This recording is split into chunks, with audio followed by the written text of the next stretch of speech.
much money on this. Ah! No, that's the wrong one! Hang on. Yeah, there it is. Okay, that's the one I actually said it. I should probably delete the other one. Like, yeah, you honestly. definitely should. What was that? I don't know. I fucked it up. It's going great so far. Yeah! Yeah, it's going good. Listen, this is the best way we could possibly start the show, in my opinion. Yes. Anywho, welcome into the Offensive Charm Podcast, everybody. Episode, fuck, what episode is it? 43! 43, thank you, appreciate that. Episode 43 of the Offensive Charm Podcast. Welcome back, everybody. We're back from our holidays. You can tell that we're definitely completely ready, well prepared. Everything is good here. Yes. Yep. No lingering holiday lethargy to be seen on this podcast, because we keep it professional here. You know what? That's our middle name. Offensive Professional Charm Professional Podcast. We have two middle names because there's three words. Are you having a stroke? You see, the first name is actually two names with a hyphen between it, and then there's a third name that's our middle name, and then there's the last name, which is also two names with a hyphen between it. It's like when you say the TGA Game Awards, right? Like yeah. Bruh.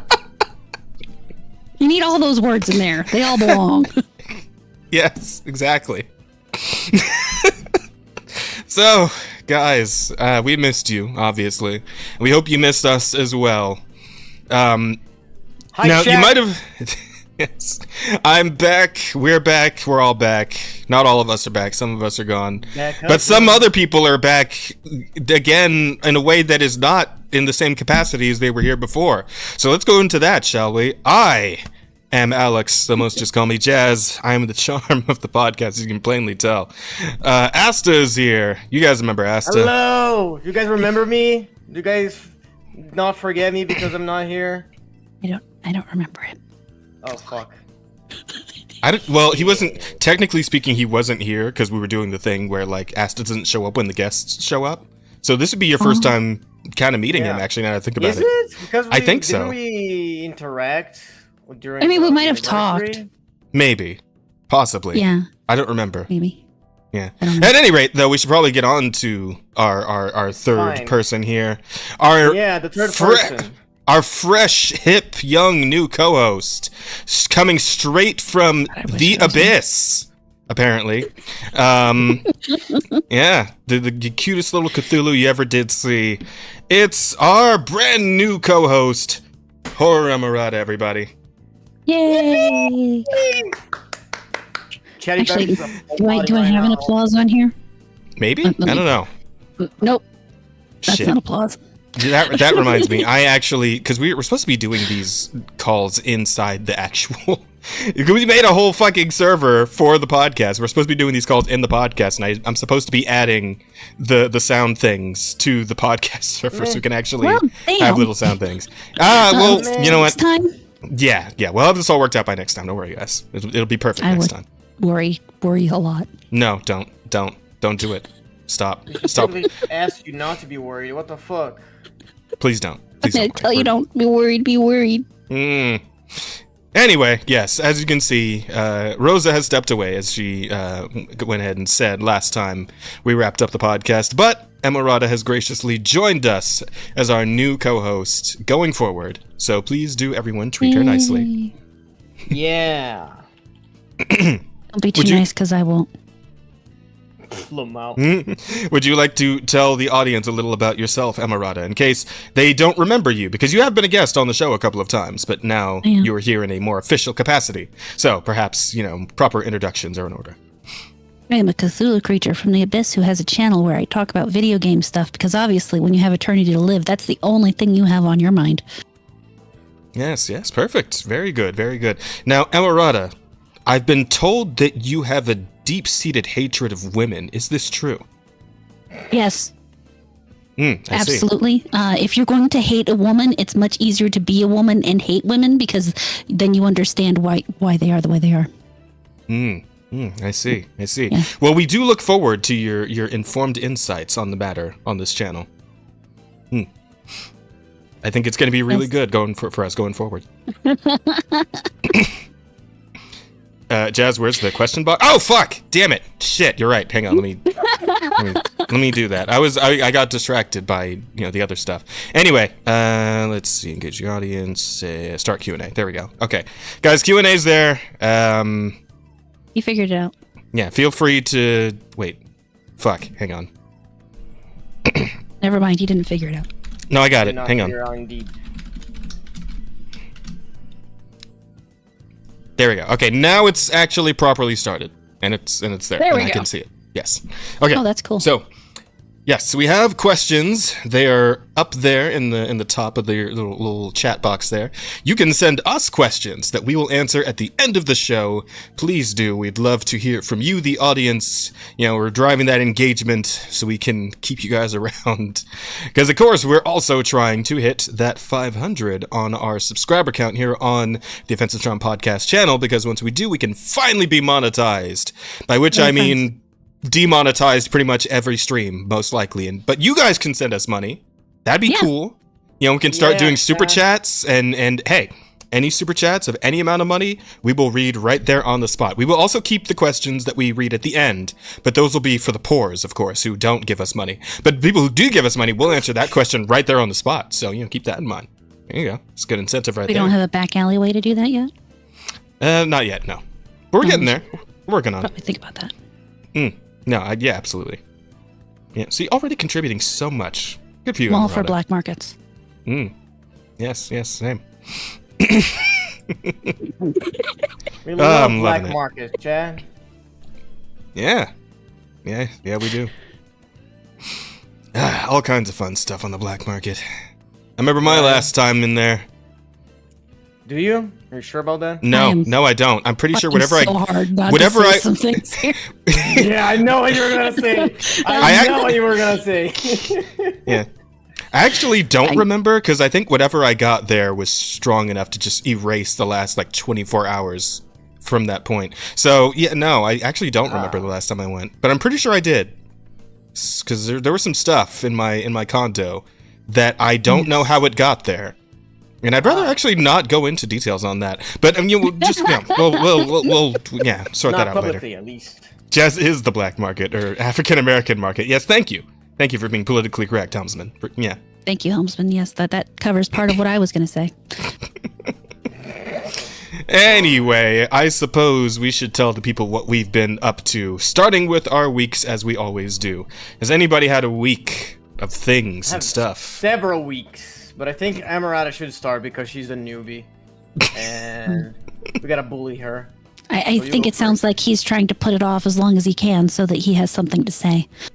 That's what that sounds like to me. No, I would never do such a thing. I was so prepared to this episode. I definitely have many things to say. Sounds very prepared. Many things to say. Unfortunately, my life has been mostly work recently. So work and the puppies I have here, and one of them was a little sick, and having to take care of her has been occupying my time for the most part. So my week was very uneventful. I didn't really do anything fun. I did watch a TV show. It's called The Butcher. And what it is it's one of those competition shows where you get 4 professional butchers who go in, and they start with, one kind of animal. So on one episode, they did obviously there's one episode where they do a cow, and they have to go through and they cut the different pieces of meat off the cow, and they have to present them to the judges. And in the next round, the judges have some kind of order section where, it's like they're supposed to fulfill an order for a pound of bacon at however thickness, and they have to do it by eye, so they're not using measurements or anything. They have to just figure out how much a pound of bacon is, and it has to measure right for them to move on to the next round. And then the final round, they usually have some kind of exotic animal. Like one episode, they skinned a fucking ostrich, and was trying to piece it out and to make the most value out of the ostrich they could. So I watched all the episodes of that. I was very disappointed. There only seemed to be about 6, but it was a good show. This is like it's like a Hell's Kitchen type thing, except this is like the step before the cooking, I suppose. Yeah. Yeah, I mean, it's one of those things people don't think about where we get our meat and stuff. And these are the people who are preparing the meat who decide, when you go in for that steak, that ribeye or something, they're the ones who cut that off the cow and know where it's from. And they know, they know where the rump roast is and how they cut off the short ribs. And I like that kind of stuff. Okay. That does sound kind of interesting to a point. Good show. Yeah, and that's all you've been up to? No gaming lately? Have you done any I have not gaming? had time to play a video game. I've heard that you're a gamer girl, as they call them. I am, supposedly. But yeah, no, in one of those things when you get older, unfortunately, you find that other things say that you have to do them as opposed to sitting playing a video game. And as much as I would love to be playing video games right now, I just haven't had the time. I've played a little bit of Baldur's Gate 3 on my streams, on my Thursday streams, but good stuff. Lots of fun. Not as much as I've wanted to. So, yeah. How is the Baldur's playthrough going? I assume you've committed many heroisms by now. I haven't killed... No, wait, I take that back. I killed Asterion. That was fantastic. Oh, my baby boy! Why would you do this? I hate Asterion. The man drives me nuts. I'm so happy when I drove that stake through his heart. You fiend! That was great. Unfortunately, now his underwear just live at my base, and I don't know why. I'm sorry, his underwear? That's karma. His underwear. They're in a bag on one of the sleeping bags, and I just haven't picked them up and removed them or anything. So I think I'm just gonna leave them there. Wait, did you strip him after killing him? Or? No, when he died, he left. Well, I take that back. Yes, I did take all of the stuff he had on him after he died. I just left the underwear there. Yeah, you loot the corpse. Yeah. Yeah. You're supposed to do that shit, right? You loot every corpse. Exactly. I can't believe you killed Astarion when Gale was right there. I like Gale. What do you mean you like him? He's whiny. Oh my god. I'm gonna throw hands. Can't believe this. I'll do He's a gone. great start. It was fantastic. I was happy. Can't believe this. I'm gonna go clip the stream and send it to Asta just because. Once we're finally monetized, we'll make that the donation sounds like I hate Asterion. It's just Emerald saying I hate. Just Emerald saying I fucking hate Asterion. That feels so targeted. What the fuck? It is targeted. It's specifically targeted. It's great. What the fuck, dude? It's specifically more targeted because Asterion has a very similar name to mine. Like, what the fuck? That couldn't possibly have anything to do with it. I don't know what you're talking about. Oh my god. Clearly not. Oh Clearly not. Clearly You're two very different people. I mean, Asterian's white, you're red. You know, that's just very different. Yeah, Asterion has white hair. You have black hair. Yeah. Yeah, it's quite. Yeah, I can see that. Yeah. There's no way anyone could get that mixed up. That'd just be silly. No. Totally not happening. Totally not happening. I like Emerada. I feel safe now. Thank you. And NDA likes you, Emerada. Aw, thank you. I also Because like indeed Emerada. they don't like me. I'd hope so. I'd hate to think people invite me places because they don't like me. That'd be weird. That would be weird. It'd be like it'd have to be like a trap, right? Like you'd have to assume that's a trap. Right? At some point, it's gotta be. Yeah. Because like if you know they don't like you, but they invited you to go somewhere, it's like that's what's like. I don't think we followed this person to a second location. This is, it seems like Drink anything you're offered. Just you don't. You get your little anti-rape cup cover thing, dude. Keep that motherfucking thing on you. Damn. Yeah. Bring your own snacks. Bring your own snack, your own drinks. Yep. You know, you leave your location like on for your friends and family. You know. Yep. Call every 15 minutes so that they know you're still alive. Just have a flare gun on you just in case, right? Like if you feel yourself losing consciousness, just whip it out and fire it to the sky, just so everyone knows where you are. What if you're indoors though? I'm ready to hit. Yeah. Get a really good flare gun. Just go straight through the ceiling. I feel like at that point, just get a regular gun. I mean, you should have one of those anyways. That's beside the point. True. Okay. I don't agree with that, but okay. What do you mean? You live in Brazil. Why would you not want to have a gun all the time? No, that's why I'm not against. That's probably why he doesn't agree. I mean, Yeah, they're more into machete fighting down there. I guess I don't know. We don't have open carry here like you guys do. Okay. People do that illegally. I mean, to be fair, a lot of them do illegally here or illegally here, but not where Yeah, I'm legal. Fair. See my point. Yeah, no, I get you. I get you. Okay. What else? What else? Did Brazil you has have not in caught up to the your open beach? carry meta, surprisingly. Yes, it's very surprising with the things that are going on in Brazil that they totally Oh my haven't God. caught up or anything like that. I like what Deer says, though. It says that they will subscribe because Asteria needs to die on all runs. Oh Jesus! Thank you, dear. I'm banning you, dear. You're getting banned. Anyone that subscribes because of Starion death, you're getting banned. Oh It's man, for the where? money, Hang get on. banned. Time out a sec. Where actually are we on subscribers right now? When you guys have a look. 41? 481. 41. Okay. Yeah, less than 20. We can get there. We can do this. Less than 20. Let's go, chat. If Absolutely. you subscribe right now, I will show my bare asshole on screen. Oh. No, we want them to subscribe. You've got this backwards. Damn, you're implying Chad doesn't want to Oh. see my ass. I mean- yes. I'll have you know I have a nice ass. I'm All sure right? you do, but that doesn't mean everybody wants to see it. Of course, everybody wants to see my ass. I because also it's have a pretty. nice ass, but I know not everybody wants to see it. That is bullshit. I feel like I- everyone wants to see some ass all the time. You know, I'm actually gonna agree with Ast on this one. I kind of assumed it was just all tentacle under there. Wait, what? That's Like not there was what just that's not what there's I was I saying. oh. I said everyone wants to see ass all the time. Oh, okay. I thought you were saying that you didn't believe that she had a nice ass because I don't know. I assumed it was just all tentacles. Is it not all tentacles? Oh, Of course it's not. Oh, okay. Well, learn something new every day. I mean, you gotta have an outlet for the stuff you eat somewhere, right? I don't know, I That's just- a valid point. I just kind of assumed it was like some squids weird have- magic or something. Do squids have anus? Sis? Everything has an anus, yes. Just gotta. If you search long enough, you'll find the anus. It's occasionally the same hole things go in, but yes, everything has an anus. Oh god! some Oh, form. it's one of those things where he poops where he eats. Okay.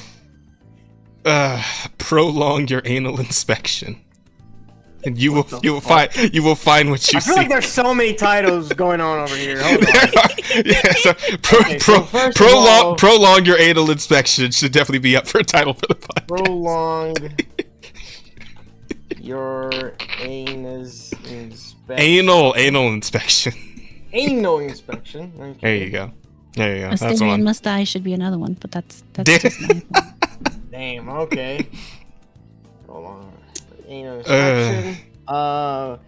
Brazil not caught up with To open carry meta. open carry meta. Yeah, we'll work them out at the end for sure. Yeah. It's about how squid's Okay. anus is the same as their mouth. Is it? Is I it? don't know.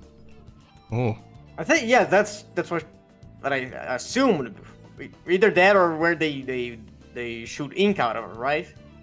I actually don't know where the ink comes from. No, well, The urethra. no, the squids have a separate anus. Oh, they have separate anus. Okay. Yes. Okay, all right. All right. Squids are I'm weird, not. man. I'm not like up to date with my squid anatomy. Okay. Your squid anal inspection is due on my desk by next Tuesday. It's just not this squid. You'll have to find a different one. Yeah, fair, very fair. I am an engaged squid, so. That is Oh, true. God. That is true. We do respect that here. We are high. Respect- We're very much respecters of monogamy in this house, in this podcast house. Yes. This podcast, Respect bar, people house. and their decisions of who they want to spend their life with. Yes. Congratulations, by the way. Oh, thank you. Yeah, congratulations. I'm very happy. I'm glad. Aw. I suppose that's the other thing I've been doing with my week, since apparently I'm the one who's going to talk about my week, is trying to iron out wedding stuff. So. Well, I mean, I just wanted to make sure you got all of your week stuff done, and then I would move on to mine, or ask to move on to his, But sorry. You can keep talking until you don't want to talk anymore. It's good. It's a free space. It is. We usually have Rosa talking for 2 hours straight for her. True. Sorry. We're just too used to her just yapping. Yeah, just yapping and yapping. You can prolong. She's not even here, and Christ, you guys are so mean. I'm gonna keep being mean to her. She's listening, probably. Love that bitch. Everyone, hey Murata, hope y'all are doing well. Welcome in, Savage. Welcome in. Nah. She's listening. She knows we love her. Oh, I know. She knows we love her. But we're mean to her in person as well, so don't worry about it. True. Oh, those are the best friends, who are mean to your face and behind your back. Exactly. Just thinking, oh my god, just think of that one meme where it's like the difference between male and female friendships, where it's like the dudes are assholes in person, but they're really nice behind the person's back, and then it's the other way around for the women. But it's like the real true friends are the ones who are assholes to you in person and all behind your back. 24/7. There's no room for sympathy here. All right, later, fucker. Hope you get hit by a bus. They leave. Man, really do hope he gets hit by a bus. Just that'd be really funny. It'd be hilarious to get that guy's funeral and be like, "Ha, called it." You like that guy wakes up in the hospital later. His friends just standing right there Fortnite dancing while he's unconscious. Told you I'd get hit by a bus. You loser. Couldn't even dodge a bus. You suck. Fucking skill issue. Fucking chump. Oh my god, scrub. Get good. Oh my god.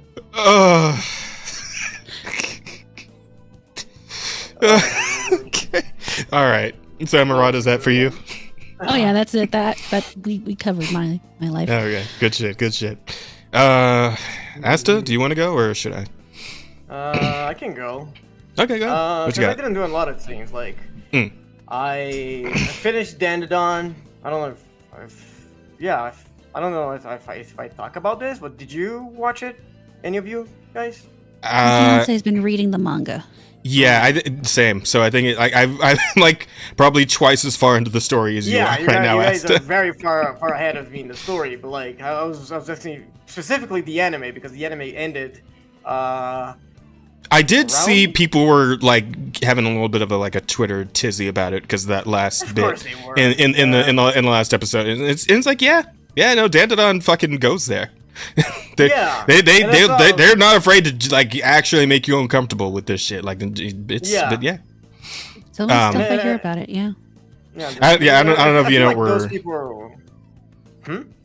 I was sorry, just so Amarada knows what the hell we're talking about. There's a bit it's in the manga, but I guess also at the end of the first season of the anime, where the female lead is in an onsen by herself, and then 5 middle-aged men walk in, and it just goes downhill from there, pretty much. I think I've been told about this before. Yes. So it's a very gruesome scene. But I feel like it's the point of the scene, right? Yeah. Because people forget that horror is one of the done genres, right? And they do a lot of psychological horror, and they toy with the idea really real life dangerous situations, two words, fucking acro silky, right? Yes, exactly. That whole story and that whole character is just completely fucked. I will say one thing, Asta, because I didn't really watch. I watched the first episode, but I did see the clip of the Acro Silky episode where they're going over her backstory. All right, and that shit is so much more visceral when you can hear the child screaming in the background and shit. Oh god. Yeah, no, that hits a lot harder than the manga did. That scene destroys you. Psychologically, you gotta have guts to watch that shit, right? Because they don't pull any punches. They really go in to make you uncomfortable, to make you feel things, and I feel that's a really good tool to use in media, to make you empathize more with the characters, you feel more invested into the story.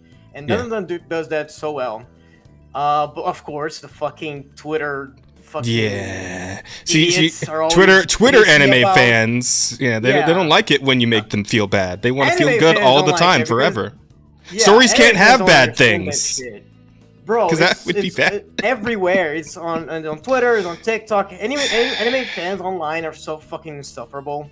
And there's no room for nuance. There's no room for like interpreting the story and what is being shown to you, right? And no, the artist is just a bad person because they put bad things in their story. So bad. No, absolutely bad. No, horrible. This manga is problematic. You should not read Don. And so on and so forth. Yeah, that shit it really pisses me off. I do like have one complaint about the last episode. Is like there is one thing to end in a cliffhanger. It's another thing to just end at the beginning of a fight. Like it felt so awkward where he ended, right? Yeah, well, I mean, to be fair, you could just pick up the manga. I mean, you could read a book, and then you know what happens. I read a book. I hate reading this. No, but like I get it. Like obviously, I can just pick up the manga and keep reading. But like if I'm enjoying like a visual like an animation, I want the season finale to like keep me hooked, but not leave me blue balled, right? Because that's a tightrope to walk right there, right? What you just said. Yeah, that's a hard balance to strike, I would think. That is a hard balance to strike, but it didn't feel season finale. It felt like just they're setting up for the next episode, but there's not going to be a next episode until like I don't know when. Yeah, it is a little weird because that I will say that like that's kind of like a whole arc, right? With that whole bit where they go to the town to what's his face's house to help with the exorcism or whatever. I forget his name. Yeah, I think so. Yeah, Gigi. It's something like that. I don't remember. Yeah, no, I think that's right. I think that's accurate. But yeah, I don't like him. he gets better. He gets better as you go on. But it's just like the whole thing. That whole thing is like an arc. But where the first season ended, that's like right in the. Well, not right in the middle. It's very close to the beginning of that arc. So that does feel a little awkward. I feel like most anime seasons, when they have an anime, like the end of a season is the end of an arc, usually. Exactly. So that does feel a little weird. I feel like, I don't know, there was like better places to stop. If they really needed that extra stretch, they could put a little bit of a filler. They could have inserted like a couple like interactions between the characters and to emphasize their relationship more, like where it ended, like spoilers ahead, if someone in chat doesn't want to hear, do you mind, Amurata, if I spoil a little bit? Well, you go right ahead. I'm not reading it. I'll just hear about it secondhand from the fiance. That's fine. Okay. All right, so yeah, chat, spoilers ahead, just cover your ears. I'm going to tell you when you can uncover them. So it ended when they found out that inside of the guy's house there was like this hollow wall and a secret room, and they opened it and it was like a bunch of seals and like talismans, talismans, like kind of like they had in Momo's house, and like it ended there. Not only like they just found out something like major that was like unexplained. They also like stopped as Momo is getting attacked. Like the last scene is Momo being like drowned by one of the guys, one of the crocodiles. Yeah, like bro, that is like so unsatisfactory, like unsatisfying, right? Yeah, I can see where you're coming from.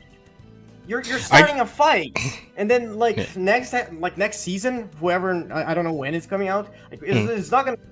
It's gonna be so awkward to start again because they're gonna have to like rewind everything, and it's probably be like half an episode just to remind the audience of everything that is going on, right? Because they went to the house, then they found out the thing. They're gonna replay this whole sequence of them finding out the talismans and the fucking onsen scene.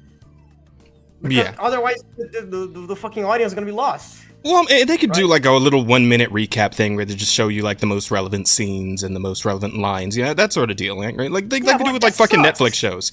Well, yeah, but I mean, at least it probably won't be like the whole half of the episode, right? It'll just be like a little bit right at the start, and then they'll jump right back into it. That's what I would assume. I hope so. That'd be the smart way to go about it. Is something like that, because it was a very awkward ending. And, I get you. And I was I was not satisfied with that. But other than that, the fucking show is like 10 out of 10. I like the fucking silk Acro Silky ghost. Yeah, the acrobatic silk. That shit got me crying like a baby. Like I was sobbing, like really like snot coming out of my nose. Fucking disgusting. Oh. Hot. It's so good. But wait, what? I'm sorry. Hold on. Pause. Pause. Anything for a while, so I figured I'd come in with that. Well, okay, let me tell Kat. All right, sure. That's something. All right. Okay. Anything else on your week, Asta? Bleach also ended. Yeah. What's up? Bleach also ended this core. Wait, like ended completely? Like it's like the whole? No. The core that was airing with Dandadan, they were airing like at the same time. Oh, okay. So. Well, first, I thought you were saying the whole like Bleach in its entirety fucking ended. No. Oh, wow. There's still like one more, I think, one or two. One or two like seasons, quote unquote. But yeah, the one that was airing, fucking phenomenal, dude. Every new episode in Bleach is just makes me want to watch it more, because they keep adding stuff that's not in the manga, and they're like, I feel like they're fulfilling the author's like wishes, because there's a bunch of stuff that he couldn't put in the manga because of time stuff and fucking Shonen Jump being a bitch, and now it's showing up in the anime, and I'm really hyped to see the ending, because it's so fucking delicious. I love Bleach. Okay, cool. I'm happy that's Bleach is going good. And the last thing was my birthday yesterday, so tell me happy birthday, Kat. Oh, happy belated birthday. Thank you. Hope you had a good birthday, Asta. I did. I had inspiration. I played D&D, We did. We did play D&D. It was good times. It was a lot of fun. I mean, most of it was a fucking chess game, which, not really up my alley. But I had fun playing the chess game. What do you mean? I'm glad you did. Like I'm saying, like I went over this yesterday. I'm not really a chess guy. I have no interest in chess. I feel like you should be there and you like do crazy stuff with us, right? Yeah. I mean, I got to fight a dragon at the end there, so that was cool. Yeah, that was cool. Like that was literally the D&D experience. We fought a mimic.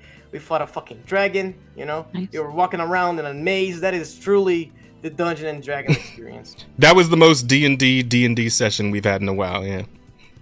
Yeah. But it was fun. I really enjoyed it. That's my week. Cool.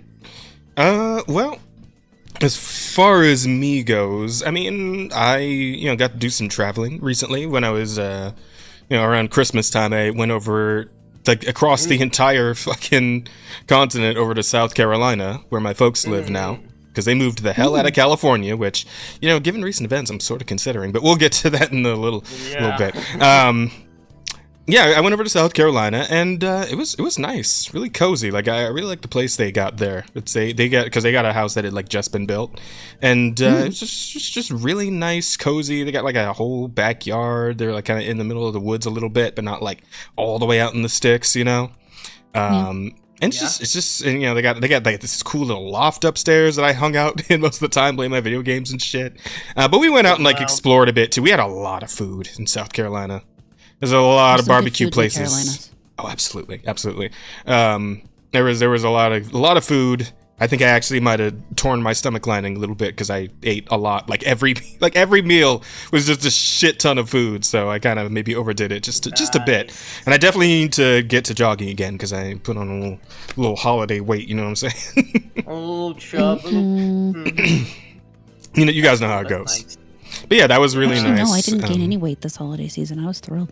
Oh, nice. Damn. Good shit. Emerada's got good self-control, I suppose. Yeah, well done. I find when you only eat once a day, it really limits the amount of other stuff you eat. Well,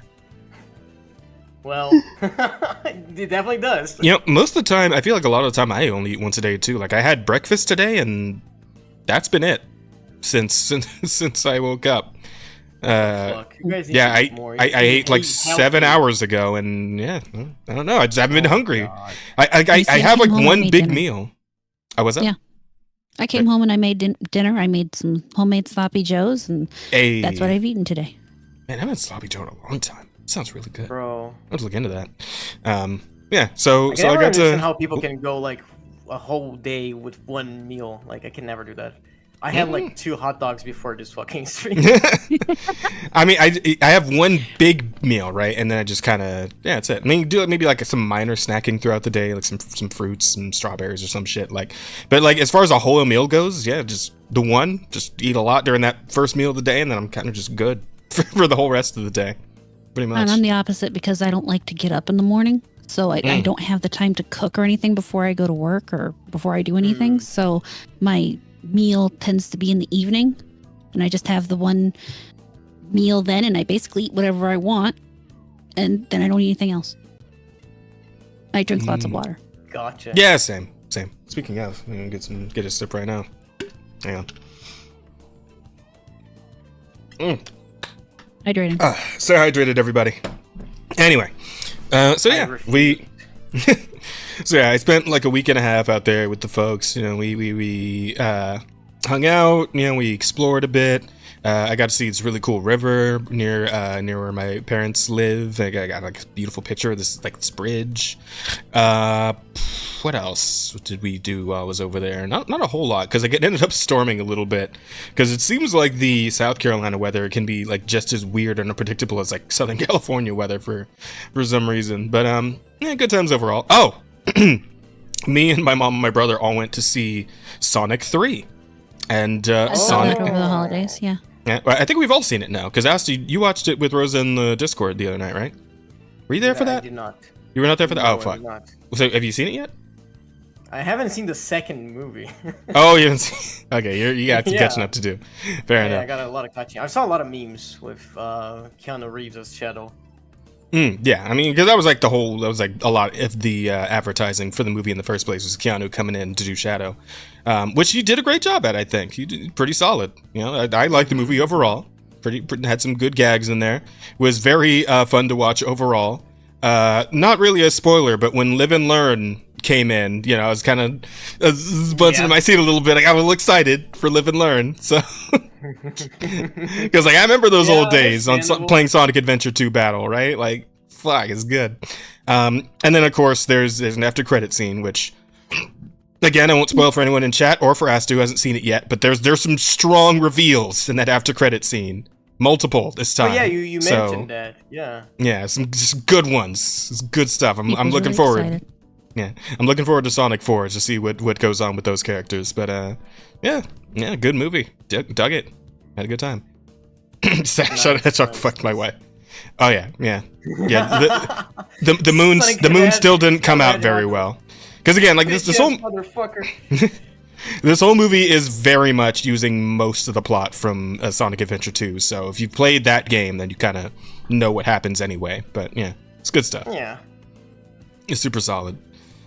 Supersonic. Anyway. Hey, yo. Anyway, so yeah, there's Never made that. those Wow. Ow. Well, okay. Yeah, what else? I didn't do a whole lot of streaming, obviously. Came back to the States. I streamed some old shit today, right? Before this podcast over on the Digital Soul Spark channel. I streamed some Jack and Daxter. Man. Oh yeah, I saw you were doing that earlier today. Yeah, it was, and like, I don't know how to describe it, but it just like, it was so just nice, right? Like I just felt good playing the game, like, you know, watching the cutscenes with the characters, and you know they're cracking their jokes and just being all like highly animated because you know the game itself is highly animated, right? It's very stylized and cartoony, and it's like, man, I miss this. Like, I really miss games like this, man. Like, Naughty Dog, why did you guys have to become so serious? Like, fuck. Like, I made the joke that it's like Naughty Dog's like that guy you knew back in high school who was like this massive party animal. He was at all the house parties. He was just cool as shit, told all the best jokes, right? And then Naughty Dog now is just a fucking suit and tie cubicle worker who just tippity taps away at a keyboard all day. Like, it's like night and day. School, yeah. Yeah, it's like night and day between like Naughty Dog then and Naughty Dog now. And I'm like, oh god, I wish I had this Naughty Dog back. I wish I had back the guys who made this game. I want the Naughty Dog back that made Daxter. Right? Fucking Daxter just taking the piss out of everybody. Just all kinds of like like, oh man, like what was a good one? There's a guy, like this big buff gladiator dude who's like crying in a corner telling he's like, oh man, I tried to fight the boss of this area and I climbed the mountaintop and I battled him, but I was defeated and now I don't know what to do. And then Dax just comes in and is like, did you try giving him some of your melodrama? Because it's killing me, you fucking bitch. I'm like, damn, Dax. I fucking love him. He's great. Shit, dog. Yeah, nah, Dax is just like old school, like jokey, like doesn't give a fuck if he hurts your feelings kind of deal. Like, I love that character. And I miss him, man. Wow. I miss Jack and Daxter. I don't know. I just wish Naughty Dog was still the kind of company that like made characters like that and worlds and stories like that, because the game is like a lot of that fun. Are supposed to be fun. Yeah, that. Yes. Yeah. Well, I mean, you know that they've stated that they don't think about fun when they're making their games. Yeah, that's true. That's unfortunate. So yeah, I had a good time with that, and I'm probably gonna keep going. I think I'm gonna just go through all 3 games because I got a pack during the holiday sale. That's just Jack 1, 2, and 3. And then I don't really care about Jack X Racing, whatever the fuck that was after the fact. I mean, that's getting into that was when things started going downhill for Naughty Dog, in my opinion. So I don't really care. But yeah, we'll go through 1, 2, and 3 for sure.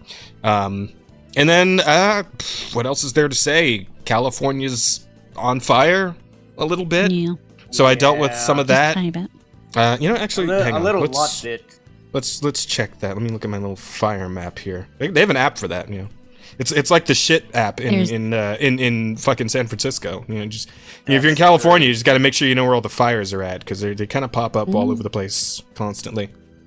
Yep. The Eaton fire is still going. The Palisade fire is still going.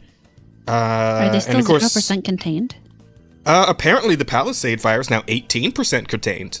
So you know, that's better than 0. Progress, yeah. It's only been like 5 days since it started, but damn. Apparently the Eaton fire is like at 35%, so I guess they're making some headway there. But I think we still have no water to actually put the fires out with. So you know, because of little fish. Yeah. I mean, if you've been keeping in the loop on that, like that the whole situation's just been like fucked from every possible direction, right? Like the whole thing with the infrastructure, like the electric lines, you know, the carry all electricity, phone lines, all that shit, all that infrastructure. Like a lot of that is damn near like a century old. And so most of those are fire hazards in and of themselves, right? Yeah. You know, there's the fact that the fucking fire department lost a shit ton of funding because of, you know, the mayor who was out of town, out of the fucking country when all this popped off, by the way. You know, there's all the Gavin Newsom shit with all, like, you know, not clearing brush anymore, not doing controlled burns anymore. So, like, the forests are overgrown and incredibly dry because there hasn't been rain in several months. It's you know, and that kind of just resulted in a fucking, like, this whole thing becoming, like, going from a natural disaster to just outright a fucking calamity, right? Like, LA's, like, I think like a fifth of it has been burned down at this point. Like, it's, I think I heard that the fires actually went into Malibu and burned down some houses on the coast. So this is fucked. It's completely fucked. Invasive fish, isn't it? Yeah, I heard that too. Yeah, the fish the fucking smelts that they've been trying to save is actually an invasive species. That and the fucking eucalyptus. God damn it. But yeah, you know, in the grand scheme of things, obviously, I'm counting my blessings, right? Because I live a good couple hours, 2.5 hours or so away from LA. So the worst that I got was like a day of the power getting shut off, which, you know, obviously not nearly as bad as having your whole fucking house burned down. Which another angle at which this is all fucked is the fact that because of Newsom's policies in terms of like what do you call it, insurance, like home insurance, like fire insurance, a lot of companies just fucking pulled the fuck out of California. Because they knew this was coming, and they knew they would, like, because they wouldn't be able to raise their premiums. They knew they weren't going to be able to make any money if they gave everybody fire insurance, right? They knew they were going to be in a massive fucking hole if they gave everybody fire insurance. They couldn't, yeah. Yeah, so they just allowed to. Yeah, so they just decided to not offer it in California. So a lot of people whose fucking houses burned down don't even have insurance to fall back on. So it's just, oh god, it's the worst scenario. Like, everything that could have gone wrong, Murphy's Law in full effect, right? Everything that could have possibly gone wrong did. And the fire is still going. Like, what can I say? It's still fucking, it's been 5 fucking days. This is almost a whole week of this fire that's been eating LA. Well, it's a perfect example of government just goes out of its way to fuck your life and fuck you over. Yeah. And of course the optics. Doesn't care what the results are. Yeah, the optics are fucking terrible. I heard that Gavin Newsom was apparently planning to run for president. I can't imagine that's gonna go very well for him after this shit. I wish that was true, but the people who would vote for him will not remember this when it comes time. I don't know, man. They won't. They just won't. They don't care. They don't think that far. They have that kind of mind that only concentrates on the right now. And when someone even brings it up, I mean, even now, if you bring it up to certain people, they find every way to excuse him and the administration over there for the issues that are happening. It is so beyond ridiculous. Climate change. You guys know, man, all this climate change, man. All that climate change, leaving all that dead, dry wood around. Damn. Man, I can't believe climate change took all the money from the firefighting department. Oh, yeah, man, and like that fucking video of that woman, the deputy fire chief, coming out like right now. Oh god, that was the icing on a shit cake. I gotta say, on a shit sundae. Just, oh man, Asta, I don't know if you've seen that. Have you seen that? Probably not. I don't know what you're talking about. Oh my god. Okay, because Emirati, you saw that. I know, because I'm pretty sure you quote tweeted the tweet. Yeah. Hang on. You can probably find this.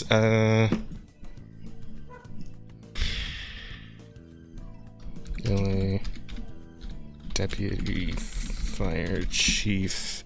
You're in for a treat here, Asta. This is good stuff. It's fantastic. Yeah, here we go. Oh, is it? Is it good? Yeah, it's great. It's everything you wanted to see. It'll brighten your day. Yeah. The fire department deputy chief answers if she could carry someone's husband out of a fire. He got himself in the wrong place, and if I have to carry him out of a fire. I want to see somebody that responds to your house, your emergency, whether it's a medical call or a fire call, that looks like you. It gives that person a little bit more ease, knowing that somebody might understand their situation better. Is she strong enough to do this? Or, you couldn't carry my husband out of a fire. Which my response is, he got himself in the wrong place if I have to carry him out of a fire. Oh my god, what are you talking about? Yeah, it's their fault for being the fire, dumbass. Next time, don't live in Cali, I guess. Yeah, and it's like people. I think one of my favorite replies to one of these posts. This has been reposted all over the fucking place by now. One of my favorites that I saw though, it's like somebody put like the wrong situation he got himself in, and they just post a picture of a fucking wheelchair. It's like yeah, you know, maybe some people just don't have everything they need to be able to get out of a bad situation. You know, yeah, like who would have thought? Like not even fucking just disabled, but just old people or children. Like yeah, they're fucked. Yep. Right. Yep. Especially because like when a house burns down, like stuff starts falling, like debris and shit. Yeah. So what if that one of those things hit him? Like it could be a whole ass grown man, but a fucking like wooden like.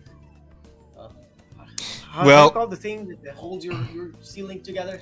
That shit falls on your head. It doesn't matter if you're like a full grown ass man or like fucking old ass lady. You're dead. Listen, Asta. At the very least, while you're trapped under rubble and choking on smoke, your last sight will be of a firefighter who is the same race as you. Someone who looks just like you, so you will understand. Wow. They understand what it is like to be in your situation and how it is to be you. I love that. Wow. I can. Yeah. I can't get it, like, because obviously that last bit is what most people have been focusing on, where it's like, oh, the rad situation if they've got to carry them out of a fire, if that isn't a firefighter's whole fucking job. But this bit right here, where she says, understand their situation better. How much brain is it not a universal, like, I am in danger of burning to death? Is that really that hard for anyone of any race to understand? Like, what the fuck? Someone pulls up to my house is on fire. The only thing I want them to understand is how the fuck to put my house off. That's the only thing I need them to understand. Yeah, it's fucking, it's so stupid. It is. I gotta laugh to keep from crying. I really do. Like I'm approaching this whole thing kind of jovially, but man, my state is so fucked, that, like, and I need to leave. I really do. Like, I really need to find another state to live in, because this is probably only gonna get worse. Oh god. Either that or it'll burn down. One of the two. I don't want to be rescued by someone who looks like me. I want to be rescued by a 7-foot-tall muscle mommy who doesn't care about consent. Yes! Please! Can I go to Cali, get under a fire if a 7-foot-tall muscle mommy comes rescue me? Please. Sorry, Asta. All we got is chubby lesbians. Damn. Short chubby lesbians. You're not even a tall chubby lesbian. Damn, bro. How did we get here? I don't know. God, it's like, I should be laughing, right? Because this is the fire department in my state, in one of the in one of our major cities, right? Probably the major city of California, and it's like. Oh, have you heard about the fire trucks that come down there to help? They're actually making them stop to be inspected to make sure that they're good enough to fight in the fires. Well. It's just God, whatever. Are they not, like, constantly getting, like? These are firefighters from other states that are coming in with their fire trucks. Well, for one of them they stopped at a one from Oregon came down and stopped at a gas station and couldn't get gas because well, Oregon's weird and you're not allowed to pump your own gas there. Well, so they couldn't fill it, and then every fire truck that comes down there, I would assume, at least I know here, we regularly inspect our fire trucks to make sure, when they go out to fires that they're good to do it. But apparently when they get there, they have to match California standards of good. Why? That's a great question. I have no idea. Sounds so extra. Why not make one? Why not make one standard for the entire country so shit like this doesn't happen? That's partly because people don't understand that we're actually like 50 different countries tied together with a secondary government. Yeah, something like that. People forget about that. Yeah, but I don't know. Like, Emerada, I get where you're coming from when you're saying it's like, yeah, people are just gonna fucking memory hold this whenever Newsom decides to run for president. But I don't know. I feel like even the dumbest idiot has to like look at something like this and be like, maybe not. Maybe not. I want to. I'm choosing. I need to listen. I don't have much left, Emerada. I need to have faith. I need to have faith that this will not come to pass. All I can tell you is that Joe Biden won back in 2016. Well, listen. We're living in a very different world now, Emerada.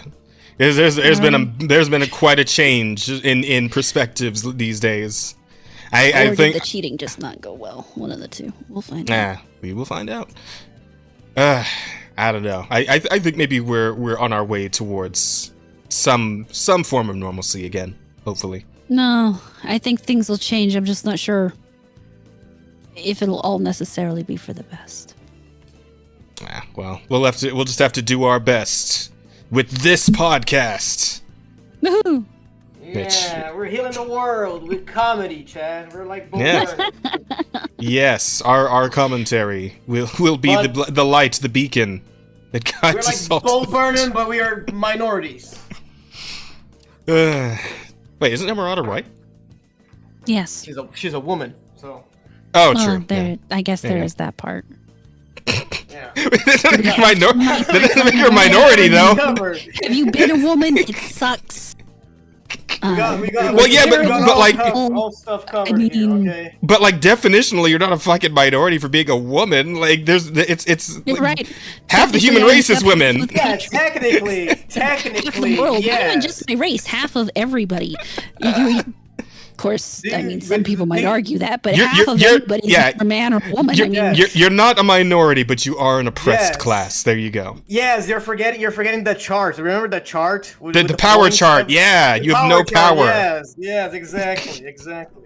are you kidding me? I'm a woman. We have all the power. We just pretend to let men think they have it. Sure. Damn. I'm not sure what to think. I don't know where I'm at. I don't know where I am. I don't know what this is. It's fine, Jess. Confused. That's where we want them. Oh no!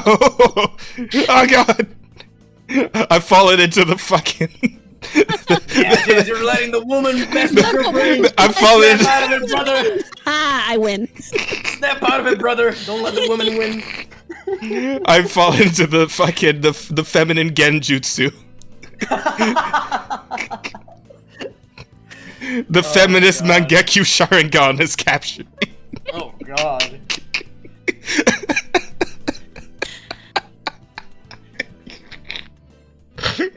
Holy shit. Oh, we got to get a title out of that somehow. There's a title yeah, in there hold on. somewhere. Figure it out.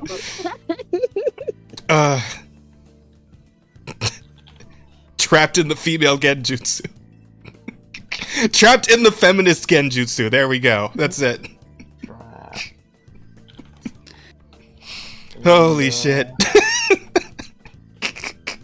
I'm a moderate who leans a little bit left, and the far left has even been annoying me.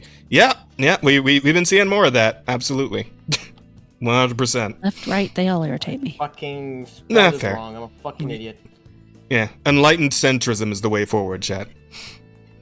This is the way. Yeah, I mean, I am a leftist, and it fucking no, the left in the U.S. sucks so many balls.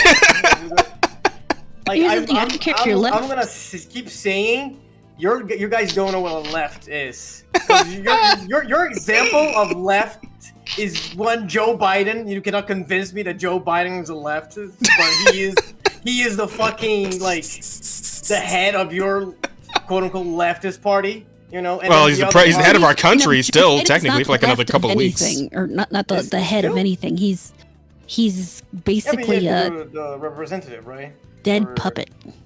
Yeah. Oh, true. I mean, Yeah. I mean, he's yeah. fucking 90. He is dead already. He's just a fucking. Actually, I think he's 82, 83. Fucking something weekend like at Biden's. Yeah, Yeah. that is absurd. Yeah, That still is- a weekend at Biden's. yeah. But I don't care if you're left. I don't care if you're right. I just care if you're an authoritarian or not. Yeah. The moment you try to control other people's lives, that's when I give a fuck. Fair. Does this make Anita Absolutely. Sarkeesian Based. Uchiha Madara? Who the fuck is that? Anita Sarkeesian? Yeah. Dude, oh man, she was the Crazy fucking bitch. she was ground zero for the first Gamergate.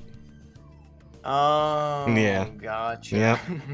God, I every time I hear a fucking name, all I think of is that one clip that fucking Gundam always uses in his videos. The everything is sexist, everything is racist, everything is homophobic, and you gotta call it all out.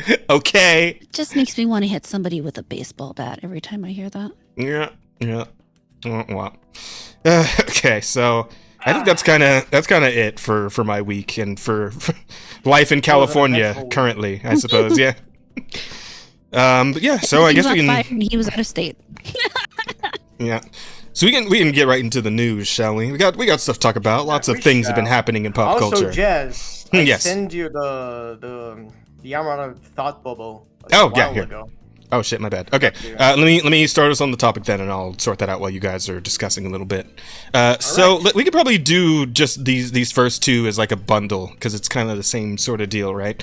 Apparently, the Helldivers 2 is getting a movie in the works at Sony Pictures, while at the same time, Horizon Zero Dawn has also recently announced that it will be having a movie for the Horizon series. So you guys give your thoughts on that while I figure out the bubble thing. Well, my thoughts are very simple. Sonic sucks. It's gonna be ass. That makes sense. I feel like if they were out here trying to make movies, then they really should. Okay. So let me start back a little bit. It feels like lately, the video games they've been making they want to be movies, so now they're taking these video games they want to be movies and making them movies. I don't understand why they didn't just skip the step of pretending to make a video game and just make a fucking movie instead. Yeah, no, fair point. 100%. 100%. Though in the case of Helldivers 2, it feels like that's a video game as video game, right? And like I feel like what's gonna happen with that is pretty much exactly what happened with fucking Starship Troopers, right? Like I think that's the problem with Helldivers, though, is that it's a video game that resonated off of a movie that isn't necessarily related to, but is an awful lot like.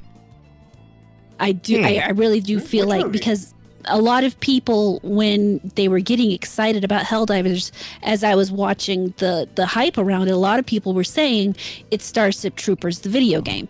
They weren't saying, oh, this is Helldivers 2, this is a continuation of Helldivers. They were saying, this is Starship Troopers, the video game. So it kind of already has its movie. So how do you make, how are they going to make another movie off of that and not literally just be Starship Troopers? I get your point. Yeah, it's kind of hard, especially because Helldivers has a very simple narrative, right? Mm-hmm. So yeah, I feel like if it does have like a movie like that, it's probably just gonna end up being like a copy or a very, very similar to that movie, and people are just gonna be disappointed that it's just equal. But then that's what they asked for, right? Yeah. I mean, well, I feel like in the case of Helldivers 2, what they could do to kind of obviously differentiate themselves a bit is just like cheese it up, like just ham it up, like really hard, like the way they do with the intro of the Helldivers 2, right? With like the guy watching his family die and like the whole like the advertisement for the Helldivers, like, oh, join the Helldivers and all this shit, right? Like just lean into the camp just entirely, right? I think maybe that's how they go. Starship Troopers. That really was just Starship Troopers. I mean, look at the camp and everything and the advertisements in between. If you want to be a citizen, it's really just. Yeah, NDA. They will have to skip the bugs and focus on the robots. Or I mean, they really can't start on Earth at all. They kind of have to start in the air with a Helldiver team and focus on the transition from the spaceship to the ground, and they can't really address the bugs, because if they do, it's just going to be way too much like Starship Troopers. Well, I feel like what I mean is that like make it more comedic than Starship Troopers was, because like Starship Troopers had like a little moments of levity here and there, but it was mostly an action movie. As far as I remember, anyway. It's been a minute since I've seen it, to be fair. But, like, I feel like in terms of Helldivers 2, they could just go, like, full comedy sort of action with it. And that'll kind of give it its own unique feel. Somewhat, at least. It'll be an attempt at a unique feel. You know what I mean? Yeah, I don't think they're gonna... I don't think that they can really escape the comparison. No, obviously not. No, there's no way. There's no way. What Electric Angel says is actually probably the best way to go. Is, the Starship Troopers, the movie was campy and hilarious, while the book was serious. And so while the game is kind of that campy, funny, maybe the movie should just be super serious. I mean, that is a good idea. Yeah, it really depends on the execution, right? Because like here's the thing, that's what it always depends on, yeah. Obviously, but especially in this case, because I feel like when you're trying to take something like kind of goofy and make it like incredibly serious, people respond more negatively to that when you're than if it were the other way around. Does that make any sense? Depends, though, because you have like take the Naked Gun movies. The reason those worked was because Leslie Nielsen didn't play those as if he was playing a joke character. He played those straight. He played those as if he was dead serious in all of it. And so that kind of thing, actually, in my opinion, that's something that's missing in entertainment today, is people who go into these roles and don't act like they're acting part of a comedy. They just act like they're acting there and letting everything speak for itself. They could probably do that. Okay, you know what? You might be onto something there. That's not a bad idea. Yeah, if they just like play it completely straight, but it's still the ridiculous bullshit that is Helldivers 2, essentially.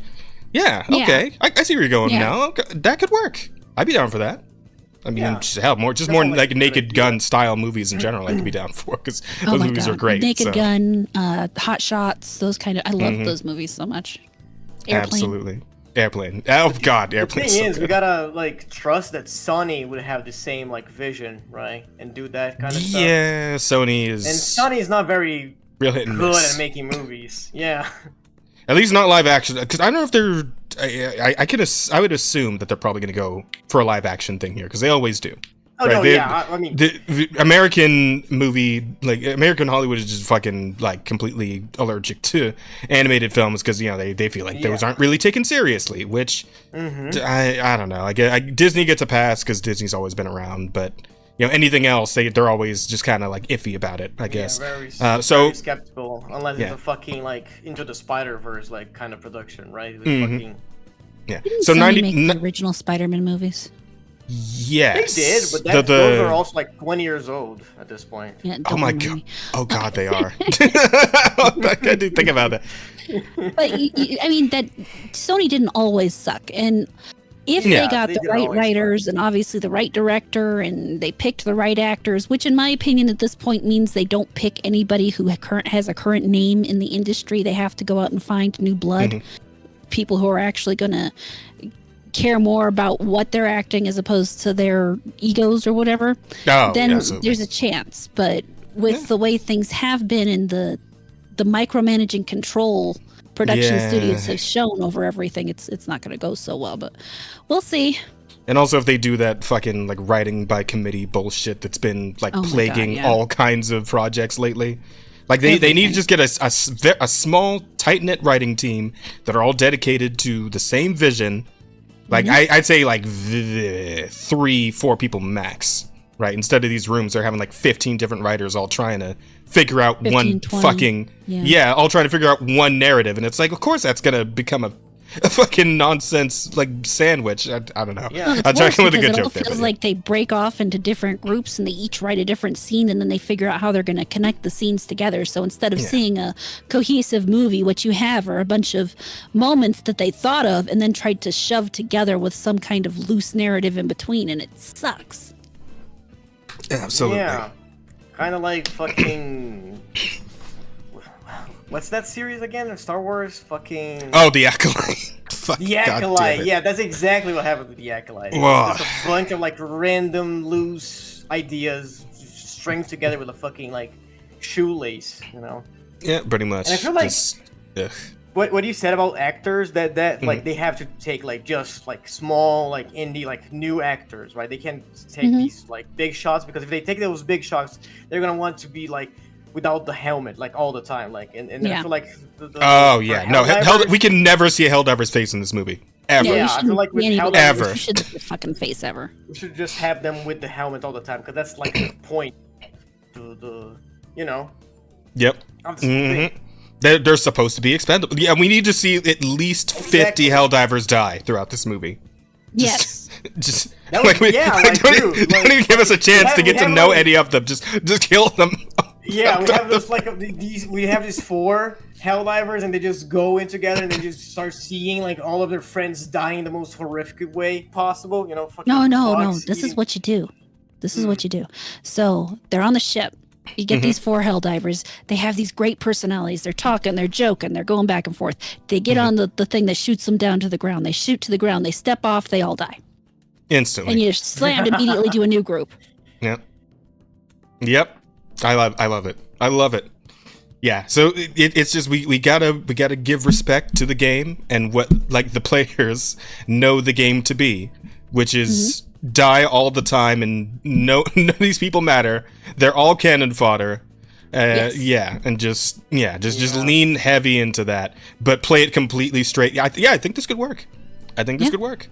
I just don't know what exactly like the narrative here is. That's the one thing, right? That's the hard part. Because there's still got to be like some form of actual like story here, right? The story is simple. Space racism. That's all they need. Well, what I mean, there's got to be like a beginning, a middle, an end, like a rising point, a climax. Something to work towards. You know. You have to have a hero. You have to have an ending. You have to have an obvious. You can't just, I mean, as much fun as I think it would be to watch, because I'm screwed up, is you can't just watch a bunch of people get blown up on screen over and over and over again. For 2 hours, I think that would work great. I think that would be, I would watch that movie. But I would too. People need some kind of narrative where, I think you can kill the first group like that. You have to do that as kind of the cold opener. And then you go directly into whatever your core group that's going to actually do whatever, but you don't name them. You don't give them names. They can't have names. They can't call each other by an actual name. They have to be like officer or lieutenant or private or whatever. Yeah. I'm not sure how the ranking works. I just have another thought. Okay. What if we have just one Helldiver in there who just never dies? Like, he always comes really close, like, and he'll just like kind of like bumblefuck his way into not dying sometimes. Like, he'll just like bend down to pick up a clip he dropped, and then he like somehow doesn't get shot in the head by a laser, or what, shit like that, right? We just have this one guy who just doesn't die, and he's who we follow. He's our main character. Yes. Or she. I don't know. It doesn't matter.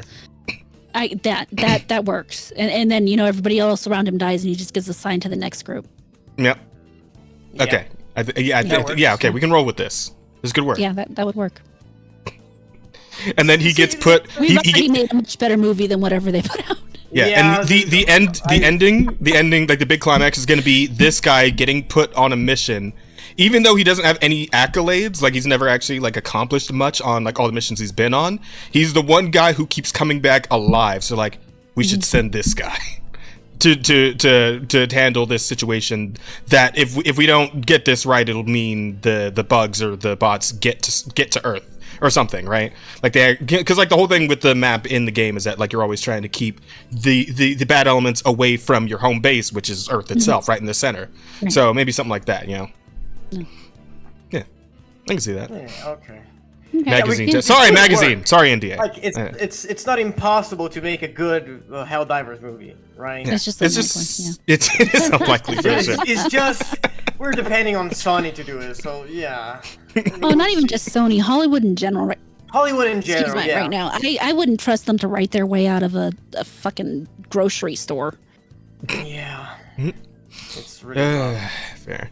The story would just be one long mission, just like in Helldivers. That's pretty good.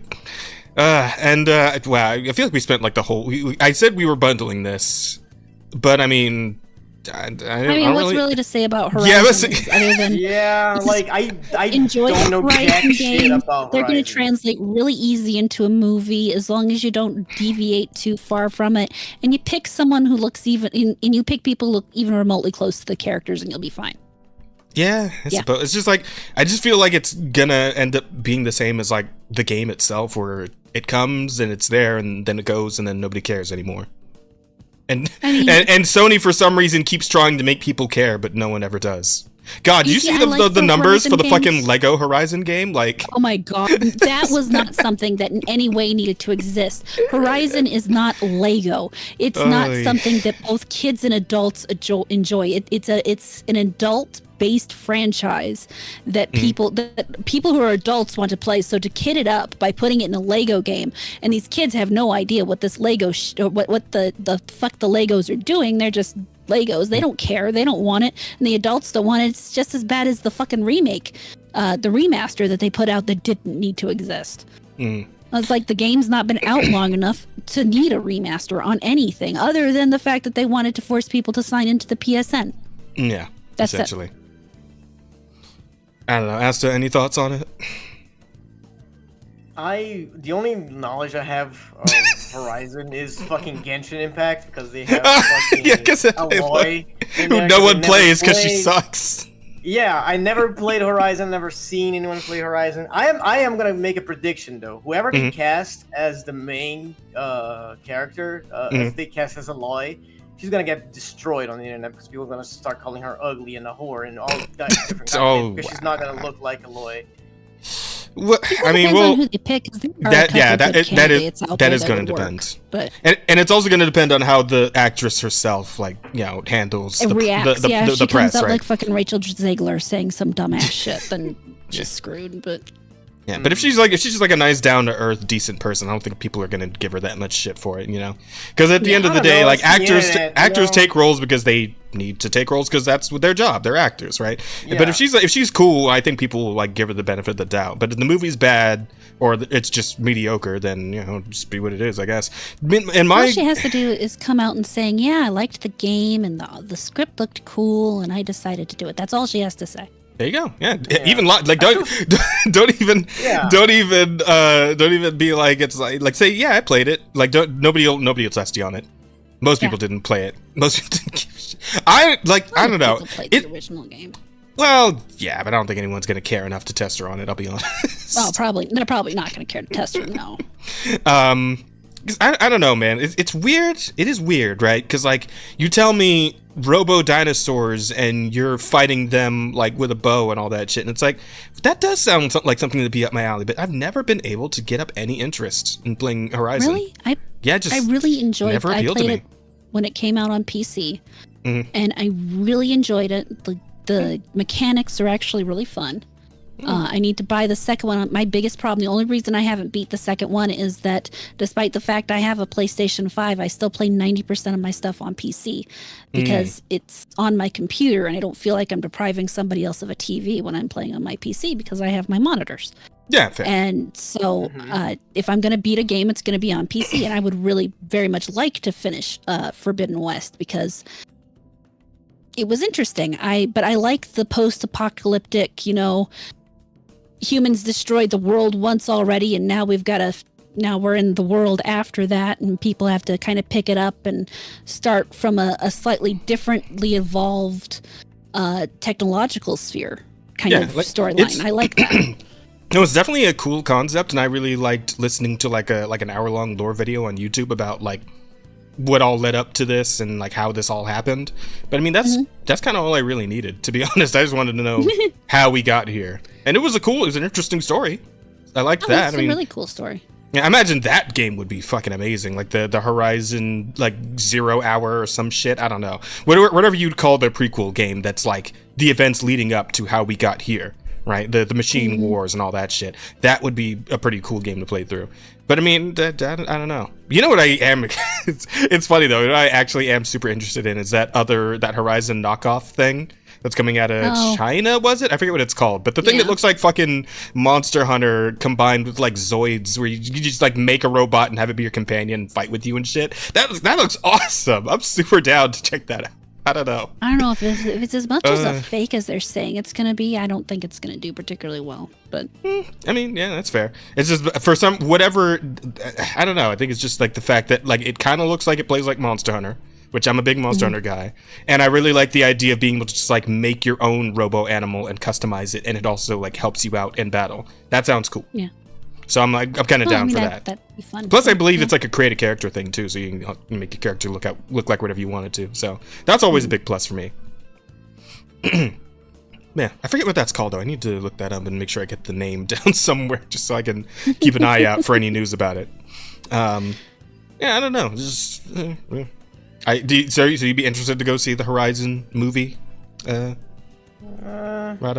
Yeah, why not? Why not, right? I'll be entirely honest. I don't know jack shit about the movie. Like, if it is like half decent, it's gonna be entertaining at least.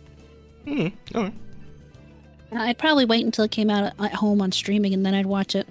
Yeah, no, absolutely not gonna go to the movie to watch it. To go to the theater, it has to be something special. Like I went and saw Sonic 3 with Chief and Nosferatu. Absolutely. Yeah.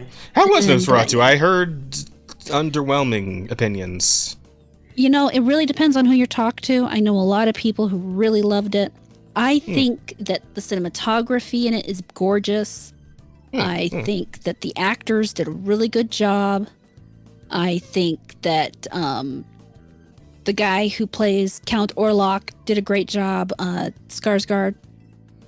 But I also feel like they went too far in the kind of Gen Z sexual realm, that some of the moments that should have had a lot more tension just took me entirely out of the movie because of the way they were acted. And I don't blame the actors for that as much, because I'm pretty sure it had more to do with the director telling them to do that. And it didn't work for me. So while there was a lot of really good stuff about the movie, I had problems connecting to the actors, to the movie. The only person I really felt any kind of way about was Thomas, the husband in the movie, in Orlok, but that's because he made himself really easy to hate. And that was it. I mean, I think visually it was great, but story and I don't even know how to really define it. It's like they went the wrong direction on the sexualization of the vampires. And I don't know how better to put that. Gotcha. I don't even know how you like convey like sexualization with Nosferatu, being the whole like the old school ghoulish looking motherfucker, right? Because I get like if it's like your fucking Edward ass, like Dracula ass, sexy vampire man, like I kind of get that, but like with Nosferatu, it's just kind of. Well, and that's part of the point of, and that's where I think they missed it, is because the portions I'm talking about are the moments when Ellen would have her fits, and the way she would move in those moments were very obviously meant to be an imitation of a sexual act versus her having an actual kind of spiritual fight within herself, or being in pain or whatever. It was just all about sex in that moment.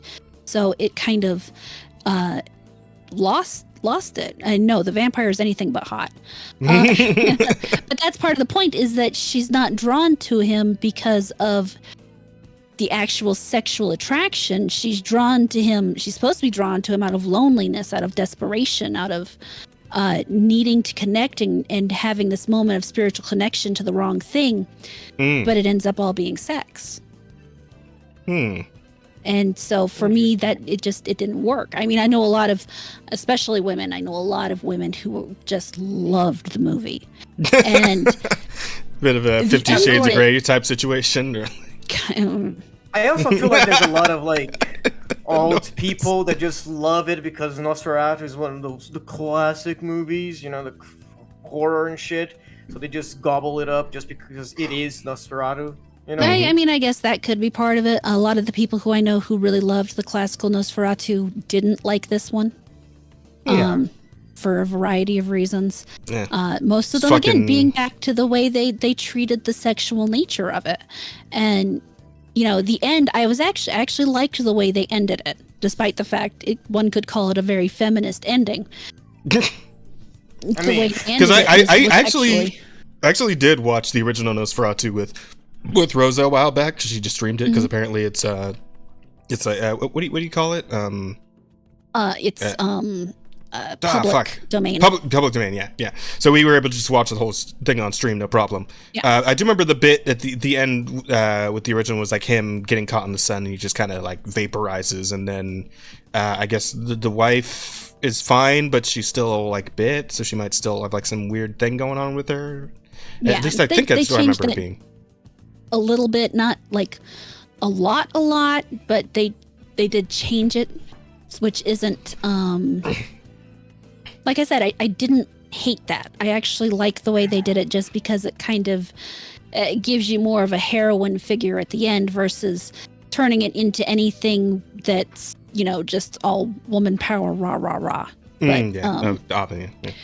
they they made it an honorable sacrifice, and that was actually good. But it's just everything they used leading up to it kind of lessened that moment in my mind. If they had made it less blatantly sexual in some of those previous moments, then I think that moment would have had a lot more impact.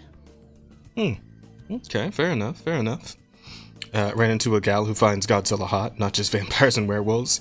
Okay, so two things. One, Godzilla is hot. Godzilla's fucking sexy. Godzilla's fucking...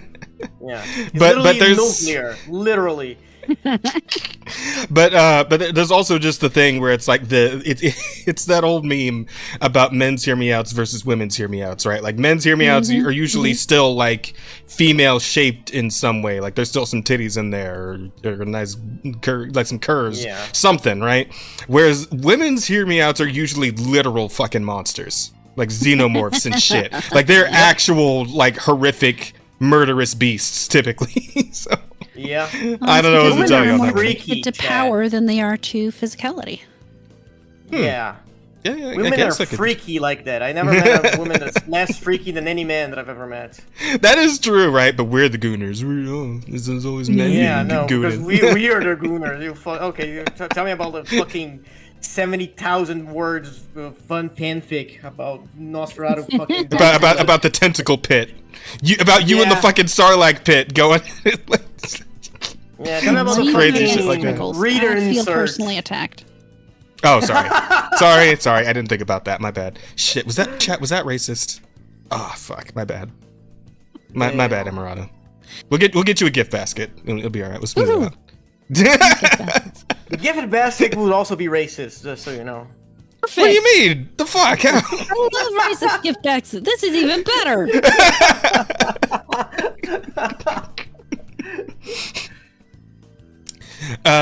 Smooth it over with a racist gift basket is also a pretty good title. You know what? Yeah. Smooth it over. That's strong. That title has fucking aura, alright? Yep. That one is really good. I really like that one. It's probably my favorite so far. Yeah, we got some good ones. We got some strong contenders for the vote at the end. Over with a racist gift basket. Amazing. That was real good. Okay. All right. Fuck. Okay. Shit. Oh, yeah. So I suppose that's all we need to say about the movie talk. Let's see what else was going on. Amarada, would you like to lead our conversation about the recent the recent D&D changes? This conversation, fuck. I think chat needs a little more to go on than that. Would you like to inform them? Really? Okay. Yeah, just a little bit. So what's going on in the images you see on the screen is that apparently the people out there who think that we're all special snowflakes think we all have to every race needs to be male and female. Did I say that right? Male and female?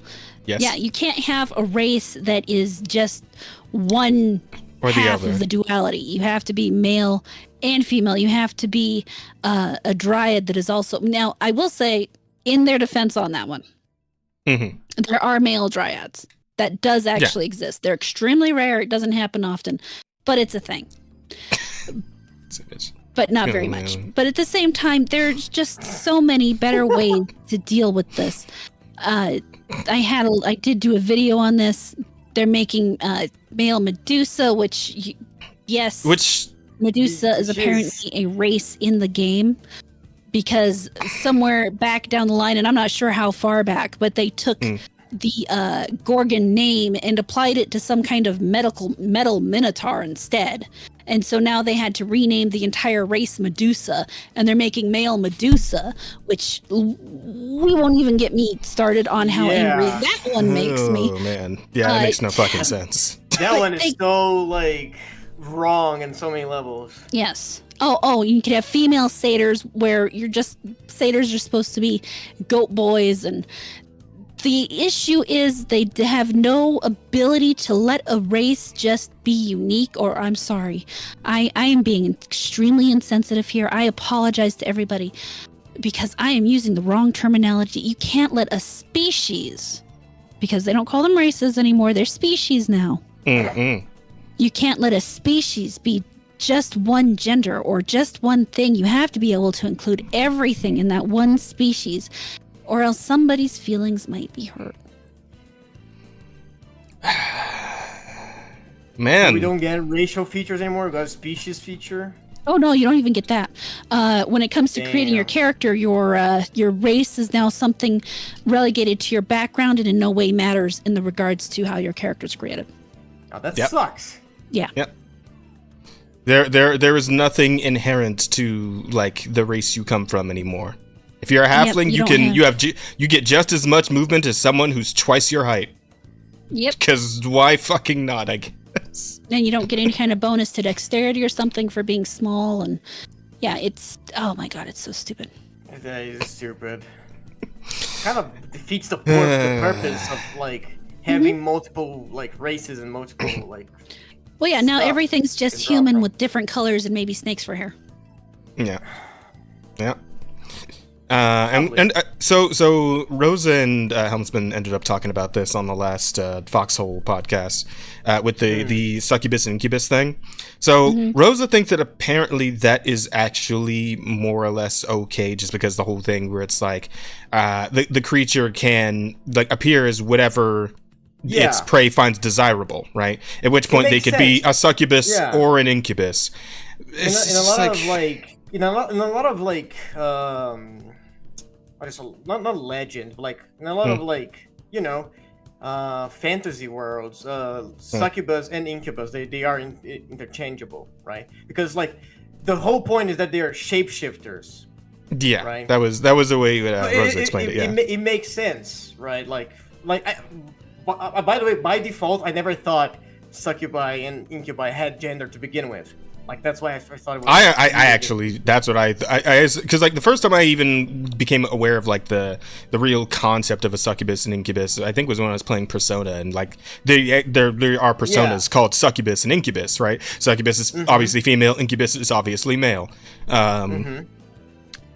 He's literally got like a giant fucking horn coming out of like his crotch. It's like, yeah, clearly supposed to be male, obviously. Wow. So that's my understanding was that was like they were the males and females of what is essentially the same like complete species. Yeah. Kind of like the way with like Rathians and Rathaloses, right? Like shit, something like that. Yeah. They're both rats at the end of the day. Kind of how because when I learned about it was way back when I was in high school, and I was actually, learning various stuff about witchcraft out of curiosity. It was more that a succubus is a female demon, sex demon, and an incubus is a male sex demon. They're both overall demons, but it's a specific name for the kind of gender type. Yeah. As opposed to being anything specific. And yeah, at the end they can shapeshift, but at that point, so you're telling me that a shapeshifter in D&D doesn't have a sex a shifter in D&D doesn't have a sex when a character creates it. I mean, yeah, you might present yourself as a male at one point in time, but that doesn't mean you don't have your own specific when you're in your own shape kind of sex, thing. Yeah, but like then you have to get into like their true form, right? Like if their true form is like a specific sex, you're telling, right? Like that's your point. Like if they have like a specific sex in their true form, they're always going to be that sex regardless, right? No, I mean, just because you're a woman in your true form doesn't, then you might look like a man externally, but you're still a woman internally.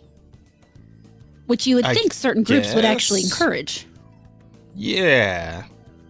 Possibly? I don't know. It's all very confusing at this point. I'm just I can't fucking keep up with this shit anymore. It's all like a lot of fantasy because like a shapeshifter, like when you shapeshift, is it just your phenotype that fucking changes? Well, like, does it change like your in terms of a succubus? Yeah, in terms of a succubus or incubus, I imagine it comes down to your prey's preference, doesn't it? Yeah, exactly. So, like, but I mean, it doesn't mean internally. So it's like when you're talking about shifters, certain books talk about animal shifters and how if they spend too much time in their animal form, they start to actually think more of an animal. Oh, I mean, like Internally, druids? as long as they return back, like werewolf, for example, it'd be no, I mean, kind of depending on what type of werewolf you're talking about. If you're talking about a werewolf that shifts into something that's more of a lichen, where it's half man, half wolf, and walks on its back legs, no, we're not talking about the same thing. Where if you're talking about a werewolf that goes directly from a human into a full-blown wolf, yeah, that's kind of what I'm talking about. Because if the more time they spend in their wolf form, the more time they spend thinking in that instinctual way, and the more time that kind of personality slowly takes over who they are, so they become less and less human, the more time they spend as a wolf. Whereas if they're a human, there's still some kind of little bit of wolf in them. Did any of that make sense? Yeah, no, it does make sense, because like when you're in that form, like you are wired to think a certain way, and that kind of becomes like nature to you. It kind of like become instinctual. Yeah. It makes sense. Yeah, and so for me, that's kind of like a succubus might externally shift herself to be a male, and the more time she spends in a male body, maybe the more time she'll spend thinking as a male. But in the end, she still returns to being a she. Yes, I don't know. This whole thing just feels like overcomplicating this fantasy shit a little bit. It's interesting to think about this, right? Like, I feel like this is very like there's a lot of possibilities, a lot of stuff that you can think about and have conversations about. Like when we were thinking about like how much your body changes when you're a shapeshifter, how much that affects your brain, your chemistry. And I suppose. Stuff like that. I feel like that's a very interesting conversation to have, like when you're talking about fantasy monsters like this, right? Yeah, but I feel that's always going to come down to like how deep you're willing to go as like into the role play aspect of playing the character, and how deep you can go, like given your level of skill as an RPer, right? Because some people just aren't gonna like have the presence of mind to even go that deep with it. They'll just kind of. It's a difference between. Yeah. I feel just to create a human character and move on with it anyway, though. Yeah, here's the thing. If I can make this as simple as possible, as somebody who used to do like a lot of text-based RP, it's the difference between somebody who will, like, if you're doing an RP with somebody else, like the difference between somebody who replies with like a whole 2 paragraphs to describe what's happening and what their character's doing, and somebody who replies with one fucking sentence, right? Like, yeah, been there, done that. That's what I mean, right? We've all been there. So it's like, I think it's really gonna.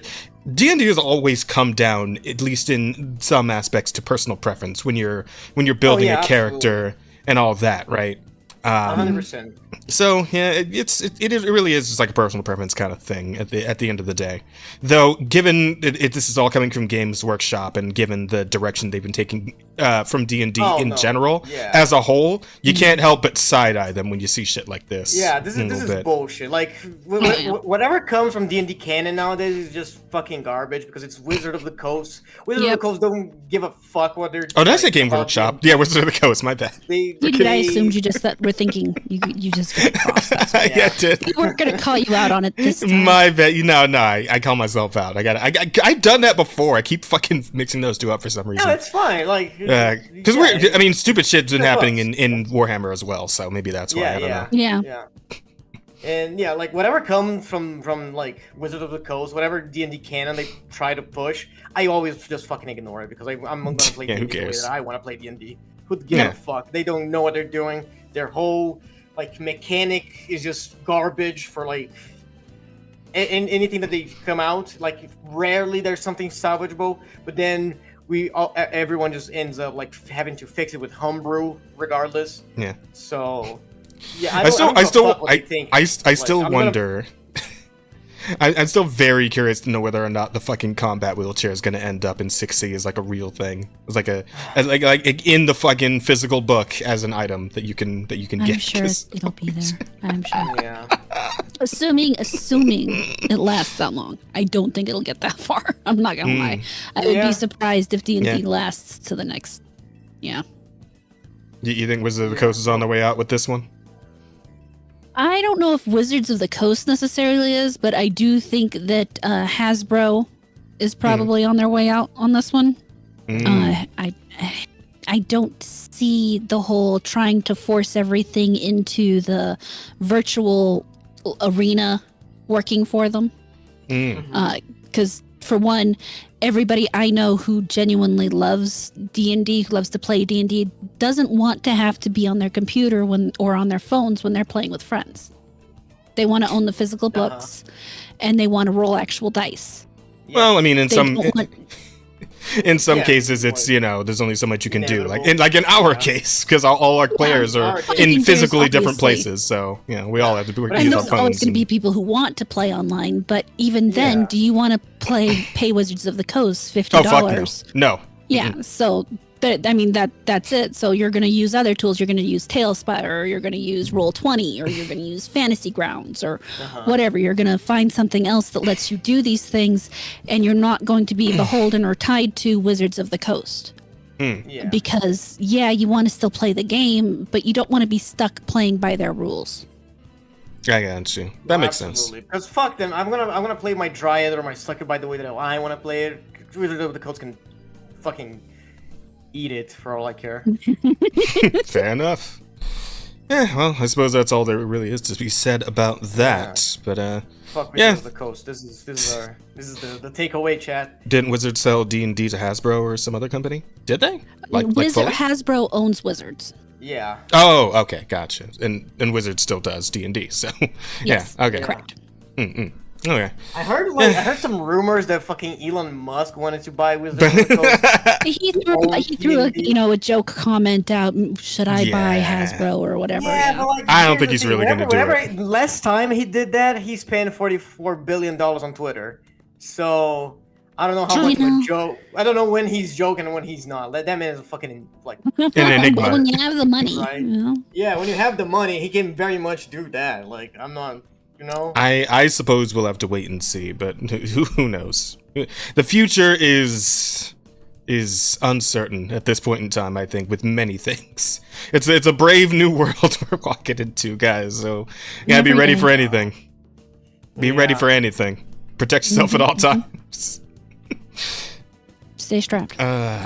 Man. Well, I suppose we can move right along then to our next topic, which is Marvel Rivals. There's a lot to say about Marvel Rivals, but I suppose we should start with the fact that Marvel Rivals is fucking crushing it, just super hard. I believe, because what was it, like 637,100,000 players on Steam alone? Something like that. I believe it's now in the top 10 most played games on Steam ever. So the game's been doing really fucking good, and it hasn't really lost any steam. They recently started season 1. They dropped Sue Storm and Mr. Fantastic. Ben Grimm and Human Torch are on the way. Like they're keeping that ball rolling because they know they got a cash cow here, so they're gonna keep it going. But looking at it right now, they have 451,498 players right now. Fucking wild. That's great. Yeah, and the game's been out for what, like a month and a half? Something like that? Few months? I'd like to say so. Should say when it was released. Yes. Yeah, when did it launch? Release date was December 6th. So December 6th. Just a little over a month. It's like a month. Yeah. A month and a week. Yeah. Gotcha, yeah. And it's still just going incredibly strong. People are loving it. Incredibly hard. You know who's not loving it though? The Concord, Losers. the Concord fans. Concord. There's dozens of them who are very upset. All 10 of them. All 10 of them are upset. Everyone that played that game is upset. Fucking. Oh man, hang on. Do we have like an actual full article yet? Oh, you got the Reddit. Former Concord players not happy with Marvel Rivals' success. Why did Concord have to die and Marvel Rivals gets to live? Well, I mean, you see the image and you, and I feel like the question answers itself in less than a second. Because when someone plays Marvel Rivals, their disappointed grandmother isn't staring at them from their screen.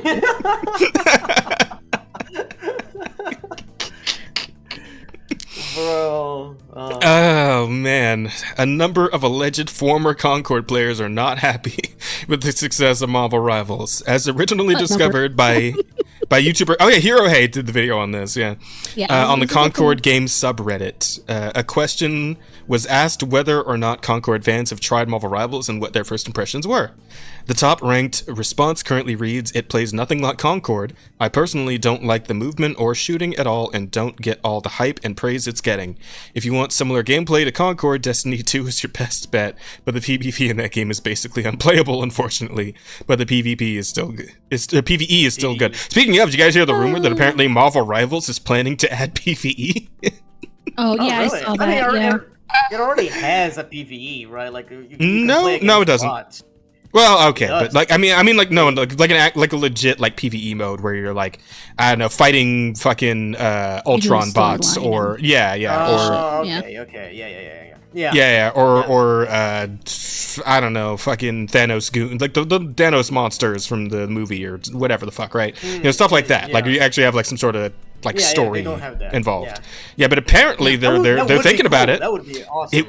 It would not only be cool, Asta. It would be really, really funny considering everything that happened with Overwatch 2. It'd be fucking hilarious. Overwatch 2, which is bleeding players super hard right now, by the way. Totally unrelated.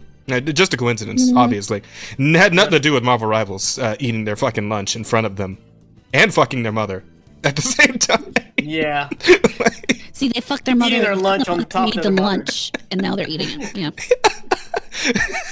That's how that normally works. I mean, it could be that they're eating the lunch while fucking the mother, but I don't know. That just seems a little too disrespectful. Like the crumbs and all that, you know? I don't know. We can't put that in the title, Asta. We can't put the word fuck in the title, Asta. Yeah, they tend to frown on that. We can change. We can even be freak. You know, we're freaking your lunch, or I don't know. Thanos. Listen, Elite. I'm sorry. I don't remember what they're called. I don't remember what the monsters are called. I'm sorry, Elite. I am. I was just trying. What? You need a species of alien? Like, fuck out of here. Yeah, I was just trying to come up with like a Marvel like jobber class of like enemy that could be the ones that you beat up in a Marvel Rivals PvE. Right. Oh, I know. Fucking Hydra members or like soldiers and shit. Yeah, absolutely. Yeah, Hydra members. Fucking, and like I said, like the what do you call them? Ultron, the Ultron bots, like in Rise of Ultron. Cool too. Yeah, dude. Oh, get some Sentinels in there. Why not? You got X-Men in there. Fucking throw some Sentinels in. Why not? Bro, it'd be awesome. Yeah, you have fucking so many fucking opportunities, especially because fucking Ultron is coming too. So like they can definitely put like bots, like for you to fight against in the fucking Ultron theme stage or something. Story mode. Yeah, absolutely. There's so much potential. They need to do this shit. Yeah, they've got a lot of traction going. Because right now Dracula is a fucking villain for season 1, so they can make like a Dracula themed stage where you have to fight like a bunch of vampires. Yeah, a bunch of vampire spawns. Absolutely, that'd be sick. Dude. That'd be cool. That would be so sick. Oh my god, this game is so much fun. By the way, I don't know if you guys know, but I have like 20 hours of it already. Yeah, I need to play more. I do need to get back into it because I had a good time fucking around in there. What's up? Not my kind of game. So. Oh, that's valid. I mean, still, you can give it a try. It's free. No, I guess so. It's free. You know, it wasn't free. Yeah, you know what else was not free? I mean, ate a lot of shit because of it. When Concord came out, I thought if the game was any good, it had a chance because Helldivers also wasn't free, and look at how well they did. Yep, true. Yeah, true. Fair point. You know, there is something to be said, and I think Kinky Nation over on her YouTube channel put it very well, right? And it's something that, like most people don't like to talk about because you know it's shallow, you know, it's not deep. Presentation is like 90% of your selling point of getting people in the door, right? Like obviously you gotta have good gameplay, right? You gotta have good systems. Your monetization shouldn't be too ridiculous, right? But what gets people in the fucking door in the first place? How do your characters look? Does the game look good? Do your characters look good? Especially when a fucking hero shooter, right? Hero shooter, the characters are like the most of the appeal, right? So if your heroes don't look appealing, then why the fuck is anybody gonna care? But we've been over this on this podcast several times, and we're still talking about Concord. If you don't want to make like good looking characters, make a fucking Call of Duty, like no fucking first person shooter, right? Like where your hero doesn't matter, what matters is the gun. Yeah. Free is relative. Like good designs. Oh, absolutely. Free is relative with current game sizes. Most of my library can't be installed at once. I mean, I got an external hard drive, and it hasn't really been an issue for me. I'm just, Yeah, I mean... External hard drive! Those are expensive, though, so I will give you that. So many games nowadays are just so big. Like, fucking... They're massive. Absolutely. Especially fucking free games. Like, take a look at Genshin and fucking Zenless. Like, they are fucking tens of gigabytes. Yeah. Well, that's the thing, right? Because we're talking about free games that have ongoing updates. Like, obviously, a lot of that data is gonna keep growing as the game goes on and keeps getting more and more updates and characters and all that shit, right? So that makes some amount of sense. But I do find this whole thing really funny. Another replied, I feel like the majority of the hype praise is just because it's one of the first good online Marvel games to come out in this entire period of MCU box office domination, which is waning, and a lot of people who are unhappy with Overwatch trying to signal boost a competitor. The game itself feels pretty damn unpolished and unbalanced compared to Overwatch and even Oh, that last sentence. I was with them. Honestly, I was with them for most of that until that last sentence. Holy shit. That is unbelievable amounts of cope. Holy God. Unbalanced? Maybe. You can make that argument between some characters, right? Because some of them like clearly play better than others. Like fucking Storm was not playable is garbage. Last match. Storm is... she's good now. She's good now? Okay. I tried her once when I played it a few weeks ago, and it's like, yeah, wow, awful. No, she's completely garbage. She was a terrible character. But now they buffed her like a lot. They buffed a lot of characters. So like, I feel like this is gonna be a league kind of situation where every patch is gonna be like a handful of heroes that are just absurdly stronger than the other just to keep like the meta moving.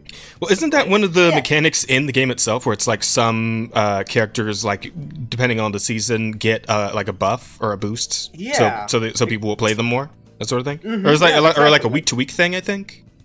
I don't know if it's week to week. Something like that. I feel like it's a patch thing. Is it? Okay. But yeah, like, bro, unbalanced, okay. Unpolished, fuck out of here. Yeah, no, that game is that game is shining. It's clean as fuck. Yeah, no, that game is fucking gorgeous. Not a speck of dust on that shit. And we know that because we had that fucking thread where somebody took screenshots of all of the Marvel rival characters next to their fucking Marvel's Avengers equivalents. Yeah. Oh, fuck. That was hilarious to look at. It really was. It's a whole nother level. Like, Marvel Rivals, our team is just fucking... they deserve so many raises. Like, so good. Like, they did a great job with the visuals of the game. So, no. Fucking... no. Look at the grandma. Like, you want to call fucking Rivals unpolished, then you have that shriveled fuck on your game? No, get out of here. Yeah. Oh, I mean, I'm sure Rosa would be down for it, though. So, yeah. I mean, yeah, because Rosa's a freak. True. It's just really funny, though, because, like, I wonder what Blizzard is feeling right now, right? Because on the one side, Overwatch 2 is getting fucked by Marvel Rivals, right? And then the other side, Diablo 4 is getting fucked by Path of Exile 2. Right, and I remember Asmongold making a joke. It's like, man, if China comes out with like just a really good MMO that just buries World of Warcraft, like what the?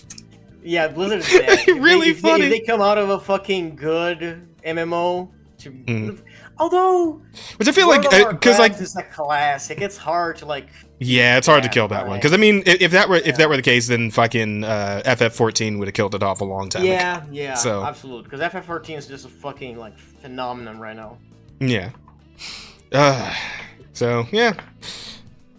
It's not much to be said about that though. Marvel's crushing it. And of course, well, I mean, I don't know. We care to talk about how people were bitching about Sue Storm's ass being out, or like, do we? I mean, let's face it. We can really easily and quickly sum up this conversation. Some people hate the fact that they can see women. Most of the people who hate it are women that don't play the games. So, shut up. There you go. Yeah, fair enough. Absolutely. And it's like it's hard to have sympathy for like people who bitch about that sort of thing when it's like, Yeah, but there's like a bunch of shirtless dudes in the game, like nips out. Oh hell like, yeah! There are a lot of nice, really hot. Have you seen Venom's ass? It's great. Venom's ass is enormous. Like, geez, and he's not even. Like, he's wearing no clothes. He's naked. People measured it. Venom's has the biggest ass in the game currently. There you go. Right, and then you have and then you have like those stupid threads where like, oh, are they gonna make like a skin for men like they did Malice? And they already did. Like, look at Namor. Look at fucking Black Panther. Like so many characters, male characters, already have their abs and asses out. Oh hell yeah! Come on, it's fantastic. Like, it's great. It's like, why are you whining? They're sexualizing men just as much as they're sexualizing women. Shut the fuck up. Take your own damn advice. If you don't like the game, don't play the game. It's not even like you have to buy the goddamn game. You just don't download and you don't play the game. Move the fuck on.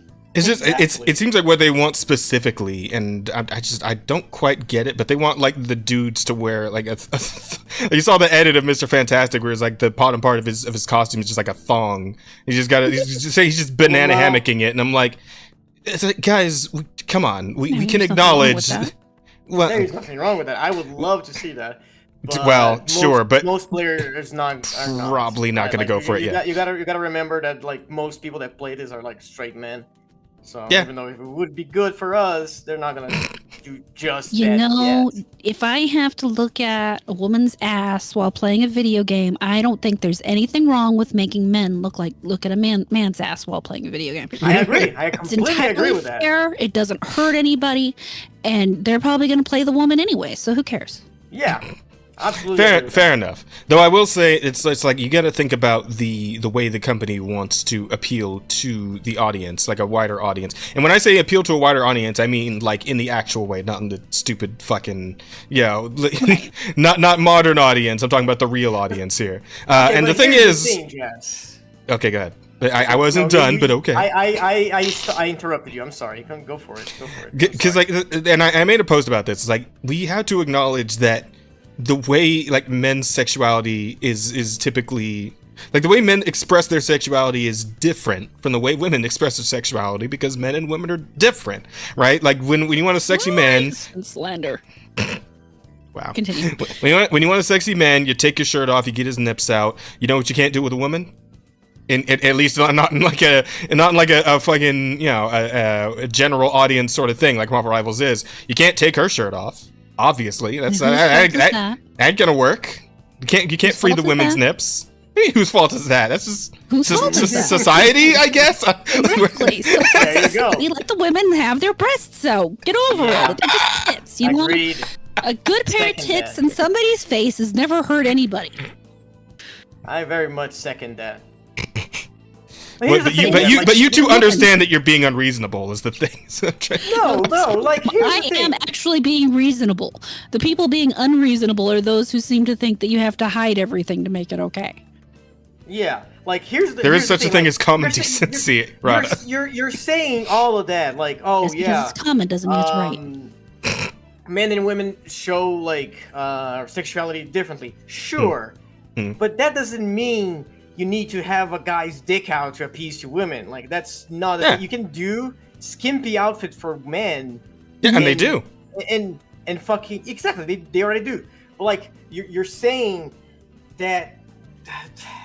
How am I going to explain this? How to put this? Go ahead, take your time. How to put this? Take your time. Preach it. You got this. You can sexualize men the same way you sexualize women. You can give men like a thong to wear the same way the Malice skin does.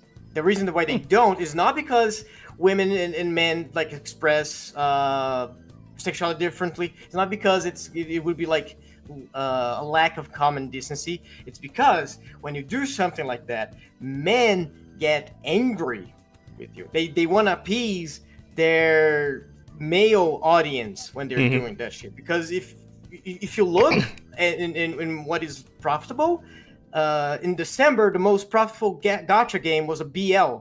It beat Genshin, it beat Zenless. Like, so it's the issue. It's not money. It's not like lack of decency. It is just that when you're making a hero shooter, especially with a Marvel game hero shooter, your audience is gonna be mostly men. Like that's like a given. And the way men react to other men being sexualized, the way that we sexualize women, is anger, because that shit's gay. What? Hey, you're making you woke. Because right? Even though that's for women, because women want to see fucking Mr. Fantastic in a thong. But it's gay, so they don't want that.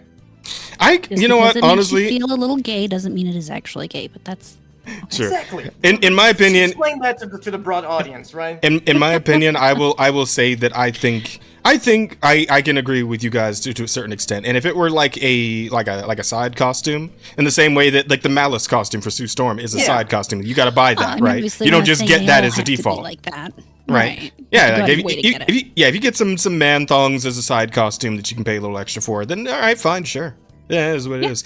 Although I don't know how I feel about like, because I saw the extra edit on the Mr. Fantastic thong thing where like somebody put in some windows in some places where and you could see some you could see some short hairs and it's like I don't know about that. I don't know about dick windows where you can see the short hairs. That's a bit much for me. Weird. Yeah. That is the not safe for work route. I don't know about all that. Yeah, it says.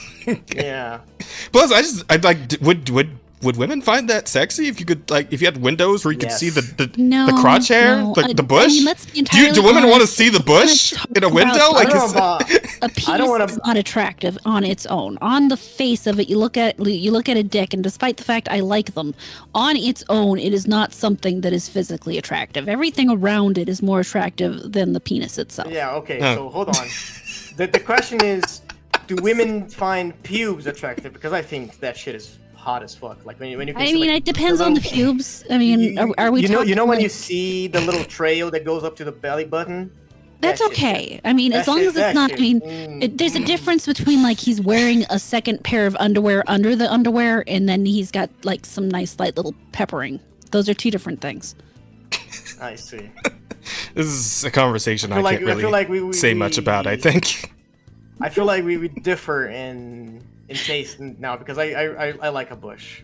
Right, and you see, for me, it tells me too much like I might be needing to floss my teeth later.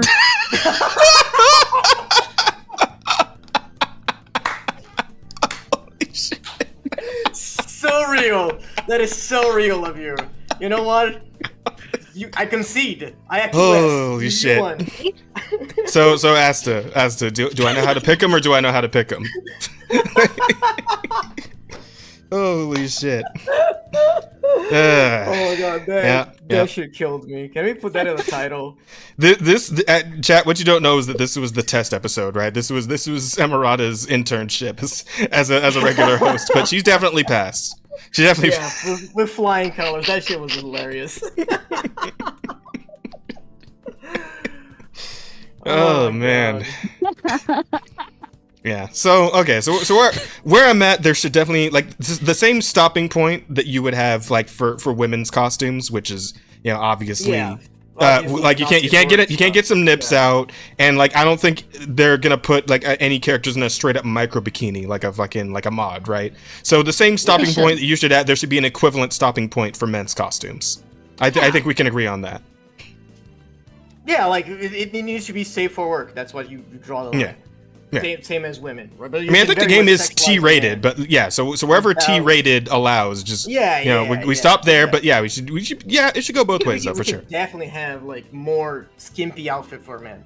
Right? Yeah, mm-hmm. and there's also just the fact that it's like we're talking about in men's sexualizations. Like a lot of that, like Emerald says, like the physique itself is a lot of men's sexualization, and every dude in that fucking game is built like a brick shithouse, right? Yeah, Punisher's fucking biceps are bigger than my fucking head, and a lot of them are wearing like fucking hero suits that are like skin tight. Yeah.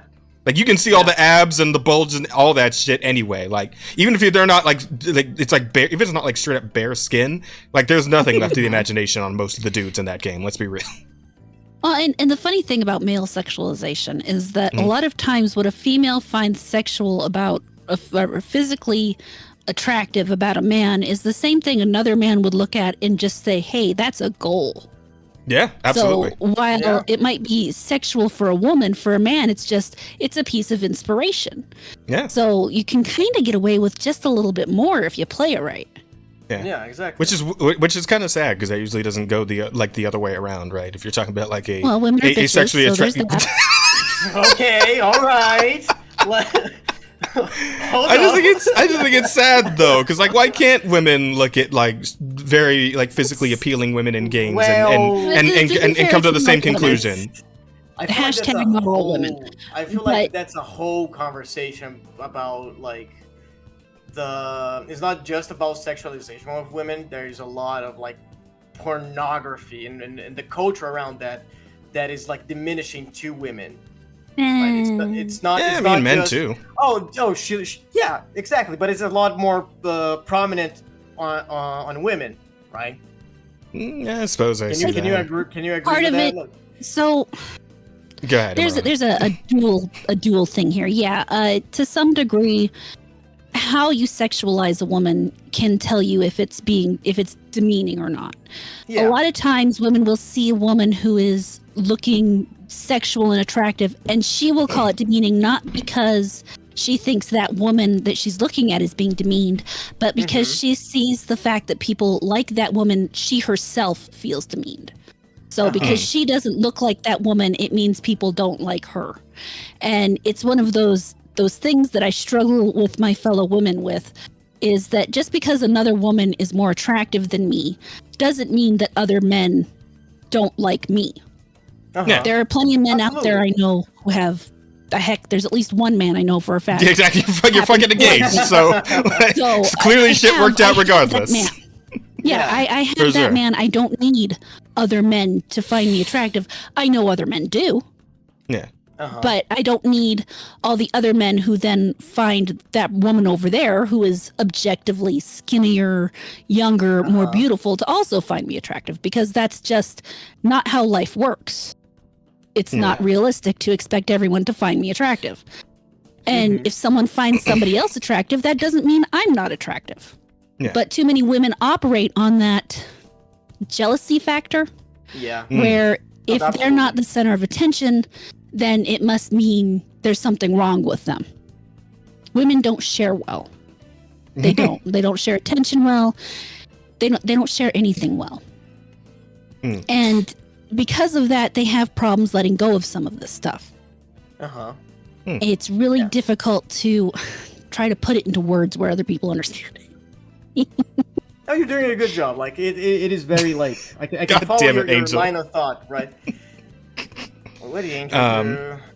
Yeah, but I will say there's also like there's a weird element of inconsistency to this too, on some level, because like you think of that one meme where it's like, hey, like damn it, why can't you be a symbol of female empowerment like this character? And then like a couple years later, why can't you be a symbol of female empowerment like this character? Who I said wasn't like a couple years back, like the Bayonetta, right? Perfect example of this. When Bayonetta first came onto the scene, everyone, like Anita Sarkeesian, chief among them, was shitting on her for being overtly, incredibly sexual, because that was like her whole thing, like to the campy extent of if you ever played the Bayonetta games.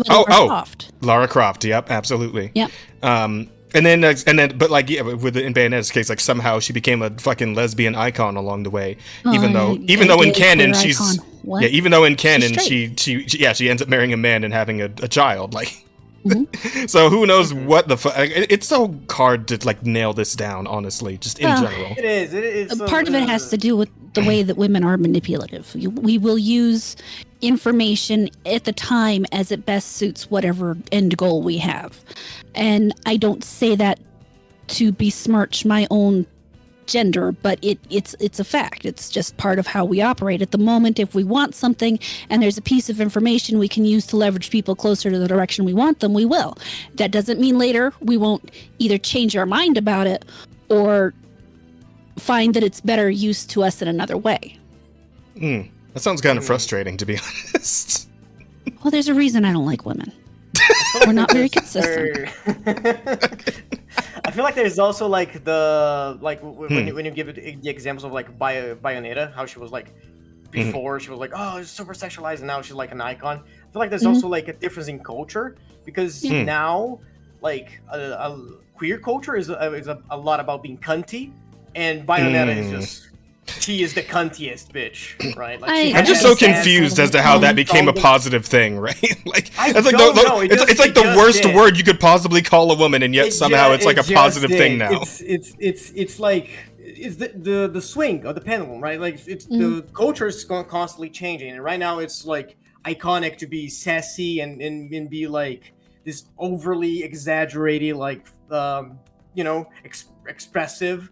And Bayonetta is all that, so like I feel like that's why she part not why, but like part of the why she made this transition from being like this like oh no, she's hyper a pariah to an icon.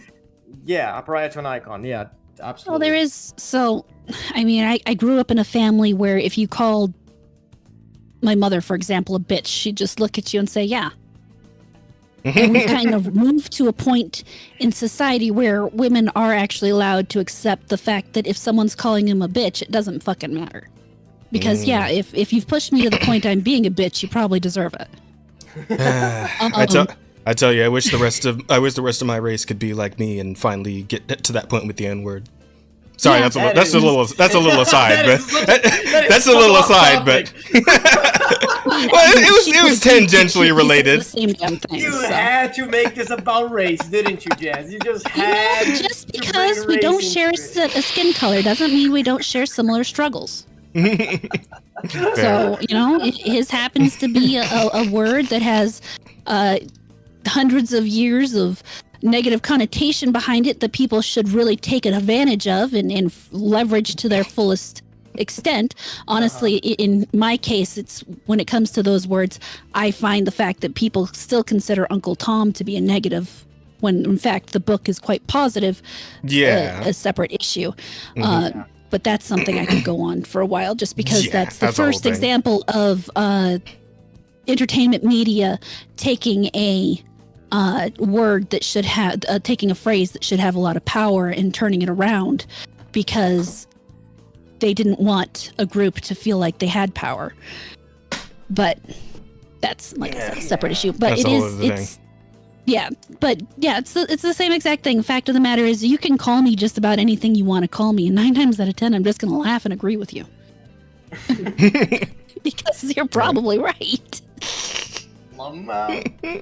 But there's a certain section of society that will continue to exist for quite a long time that when you say these words, they get all up in their feelings and they start to feel these things and they have to express it because the fact that they've been feeling these things means that obviously you're the evil person who made them feel all bad and stuff.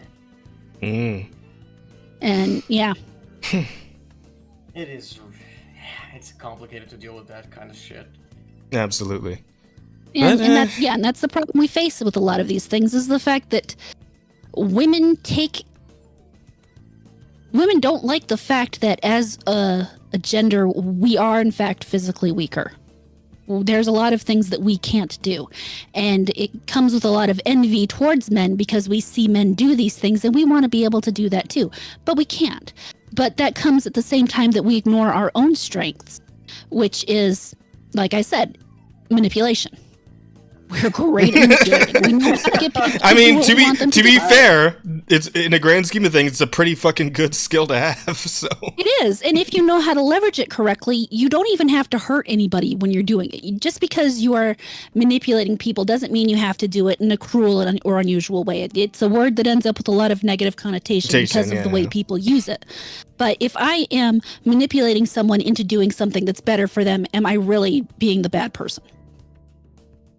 Yeah, that's a good point. Also, like, I feel like when you say manipulation, you like usually people bring like bad examples, but there are also like very positive examples, like those female fatale girls. Oh yeah. Know? Like what they do is manipulate people, but like they empower that shit because like it's typically it's well, it's in a different light. right? Yeah. Than just calling someone a manipulator and calling someone like, oh, they use their wits to like sway people into doing what they want. Yes, this like women have a lot of power and a lot of ability to do many different things. It's just how we choose to do them is different from how men have to choose to do them. But because, and it's a feminist issue realistically, because we can't do them the same way as men, they get upset because we should just be able to take that straight and narrow man our way through a path. That's what they want. They want to be able to do it, which is more or less the kind of easy way in that regard, where we have to do it a little more intellectually, one might say, where we have to figure out a little bit more. We have to find what we can leverage to get something into this position so that it works for our benefit. Yeah. We can't just pick it up and move it. In this life, one of the best things you can do is play to your strengths. Yeah, and it's just part of how we are, and there's nothing wrong with that. I feel like Sussy Frost put it well. Like, women are more socially inclined. Yeah. Right. No, I mean, we have the manipulation, we have the persuasive. Empathy, that's a good word. There you go. I mean, persuasive. But I mean, why are you being persuasive to be manipulative? Right? The same thing. It's just it's. It sounds nicer though. It's using different language to try to sound pretty, and I'm not good at that. I'm not a very good woman. Let's face it. I think you're a great woman. With words. You're one of the good ones, yes. I prefer to think so.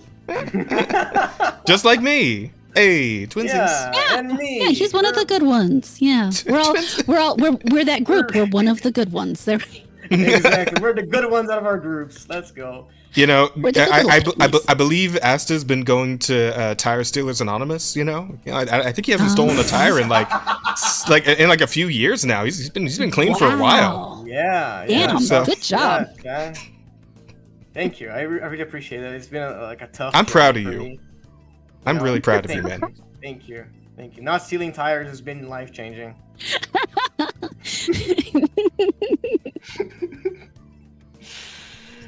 Oh my god. Tire Stealers Anonymous is a pretty good title. I don't like it.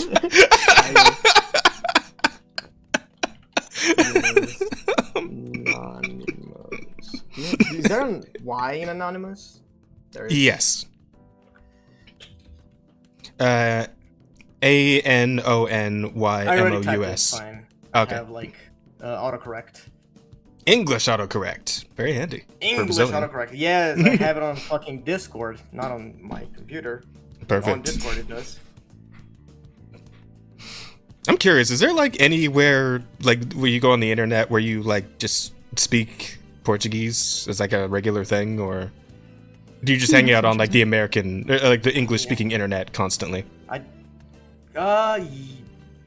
Kinda. Like every now and then, like TikTok shows me some Portuguese like videos, like videos. And I usually interact with them because they're funny. Okay. But no, actually, I frequent like English speaking environments a lot more than I do. Imagine you still like when you're like talking to family or something, you're probably still speaking Portuguese, right? Oh yeah. Like with my family, personal friends, like I'm always speaking Portuguese. Like it comes a lot more natural to me, right? I don't need to make the change. Like when I'm here, like I have to like mentally change to English. You probably realize how much like I stutter when I speak. Oh, but right? I mean, your English is fantastic, though. I must say. I mean, thank you. Like, it's wow. Now that I think about it, like I've been speaking like regularly English for like 3 years now. So you've been getting a lot of practice, so it's been coming along. Yeah, super solid. It really is encouraging. It's very respectable. Yeah. I mean, I've heard way worse accents, so. Yeah. like I think because I only speak one. Like I'm only monolingual. I don't know about Rada. Rada, are you also monolingual? I am conversational in, I used to be conversational in German, but not so much anymore. It's one of those things. Languages are one of those things you have to practice or you lose it. So yeah, you lose it very easily. So I have a lot of respect for anybody who can speak even one extra language. So yeah, because I cannot. That's very noble of you to recognize like That takes a fuck ton of effort. Yes, absolutely. Yeah.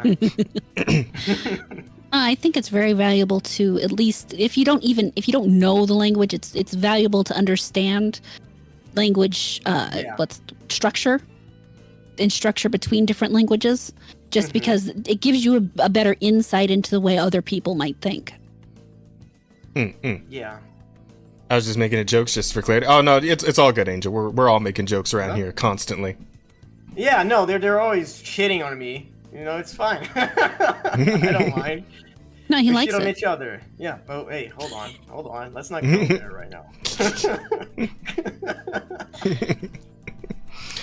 Yeah, chat's having their fun while we're having our conversations. So, anyway. Good. That's what this podcast is about, right? Yeah. Oh, absolutely, absolutely. But yeah, I suppose that's. Each other. We can talk to them, and yeah. I mean, I I'll don't have a talk good to time in chat general. because they don't pay, and I only talk to people if they pay me to. You know. well, they can't pay you right now. So what are you gonna do about that? I'm never gonna talk to chat. That's easy. Damn. Well, now you see, this is where you do something like set up a way that they can pay you. Oh yeah, you're right. You know, Chad, if you go to Ko-Fi / Yeah, there you go. I mean, that's one option. No, I'm just joking. There are many these days. I'm not gonna charge you for speaking to me, Chad. I'm gonna charge you for porn that I draw. So. Yeah, fair enough. But at the there you end of go. this tangent, I'm sure is our next topic. And this is a big one. Oh, it's the big one. Who wants to talk about Assassin's Creed? Oh God. Assassin's Creed. I probably died like back in October. Can't believe we're talking about. Why are they this even shit bothering? So, as it turns out, for anyone who doesn't somehow already know this, Assassin's Creed Shadows has been pushed back again to March 20th. And we have ourselves a nice little statement on behalf of Ubisoft to explain what is going on. So, shall we read over this real quick? Yes. Should I do like an over-the-top like French accent for this, or? Do it. Absolutely. Yeah. Be as French as you can. I will do my very best. Dear players, we want to extend our heartfelt thanks to our incredible fans and dedicated teams for your unwavering support since our announcement in September to further refine and Jesus Christ. Okay. Ooh, okay. Hey, don't make me laugh. You guys got to keep it straight too, or else I'm gonna laugh. Okay. No, I think I have a problem with that. Yeah. Damn, I have you're right. many problems with being straight. Okay, just this one, just for a little bit, Asta. If you make it through this, I can Damn make it through this, okay. right? Okay. Let me look at boobs while I do that, so I can channel my straight man. The straight side of your sexuality. you may be half gay, Asta, but you're still half straight too. Damn it! Oh no. Anyway. Okay, let me channel that side then. Okay, sorry. Announcement in September to further refine and polish Assassin's Creed Shadows. Since November, we've been thrilled to share our progress through gameplay overviews, and the overwhelming excitement has truly inspired us. The overwhelming excitement that is not actually there, but we are very good at imagining the overwhelming excitement.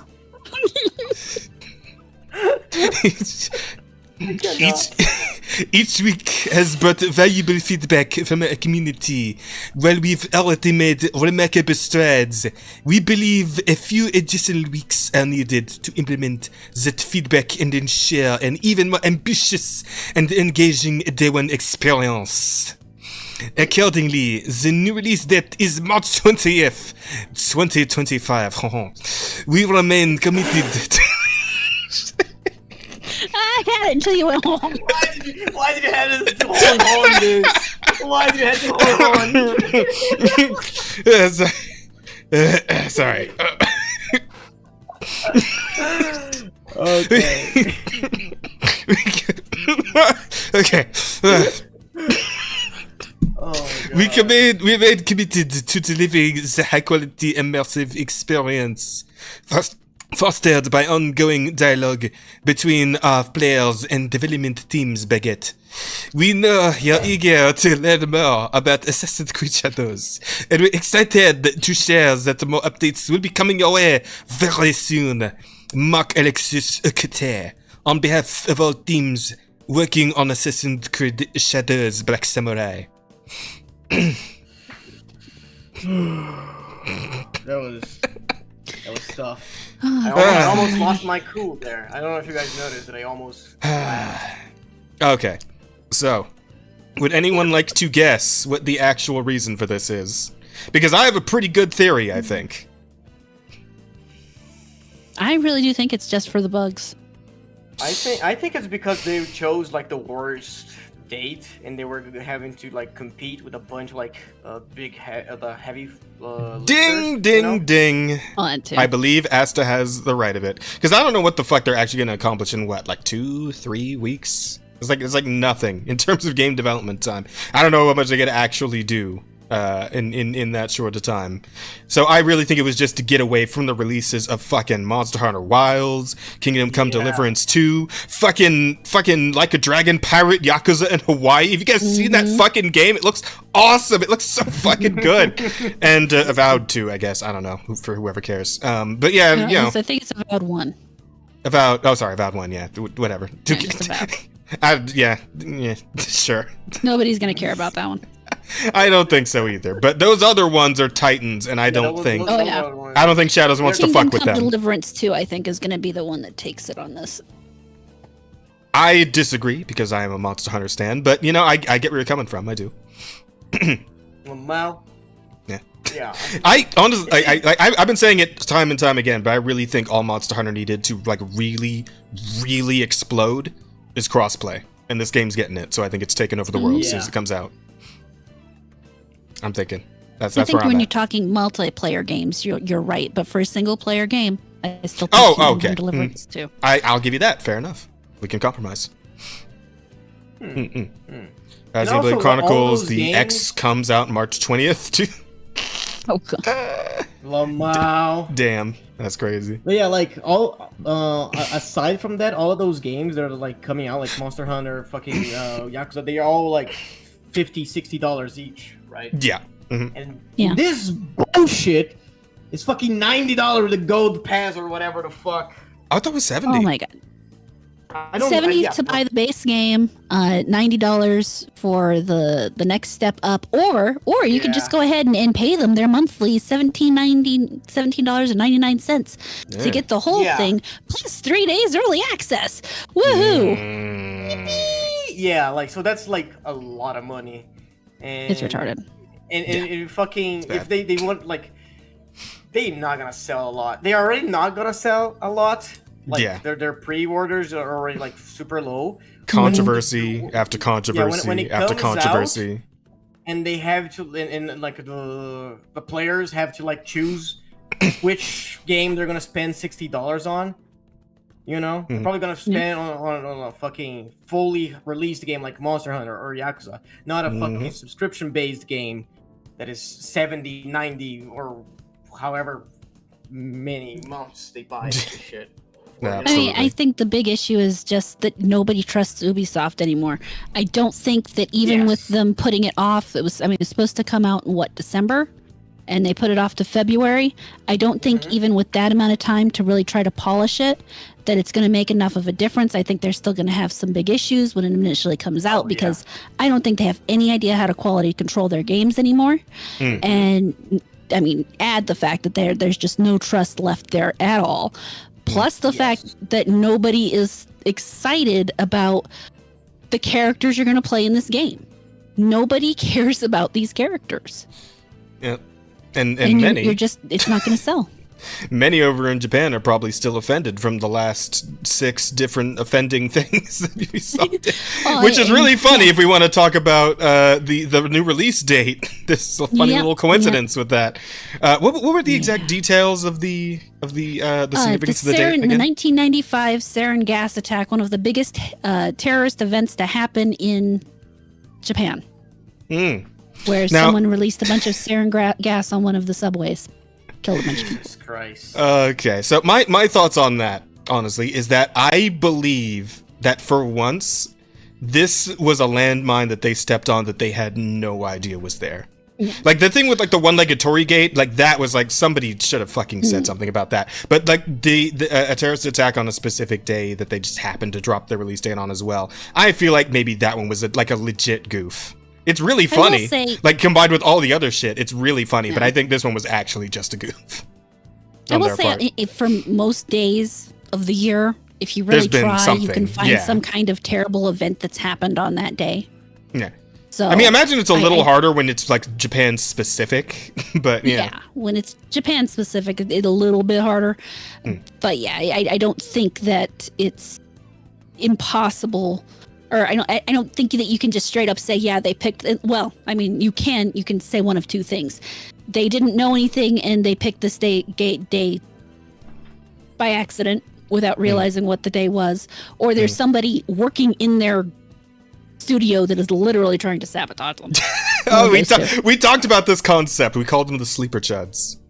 Yeah. The sleeper chuds exist in certain like dumbass woke projects that are like cranking up the dial to make it even worse. Like so shit like Veilguard or like Dustborn. Like there's someone in there who's cranking it up even harder than it even would have been, just so it's even clearer how fucking stupid it is. And maybe Ubisoft has some sleeper chuds in there somewhere.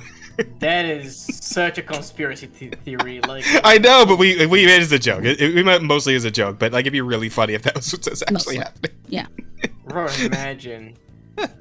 Nah, it's tinfoil hat shit for sure, but it'd be really funny if it was true. There are crazier tinfoil conspiracies out there. I'm just saying, because it doesn't necessarily have to be a chud. It can literally be that Ubisoft is trying to drive their value down so that they can get bought out.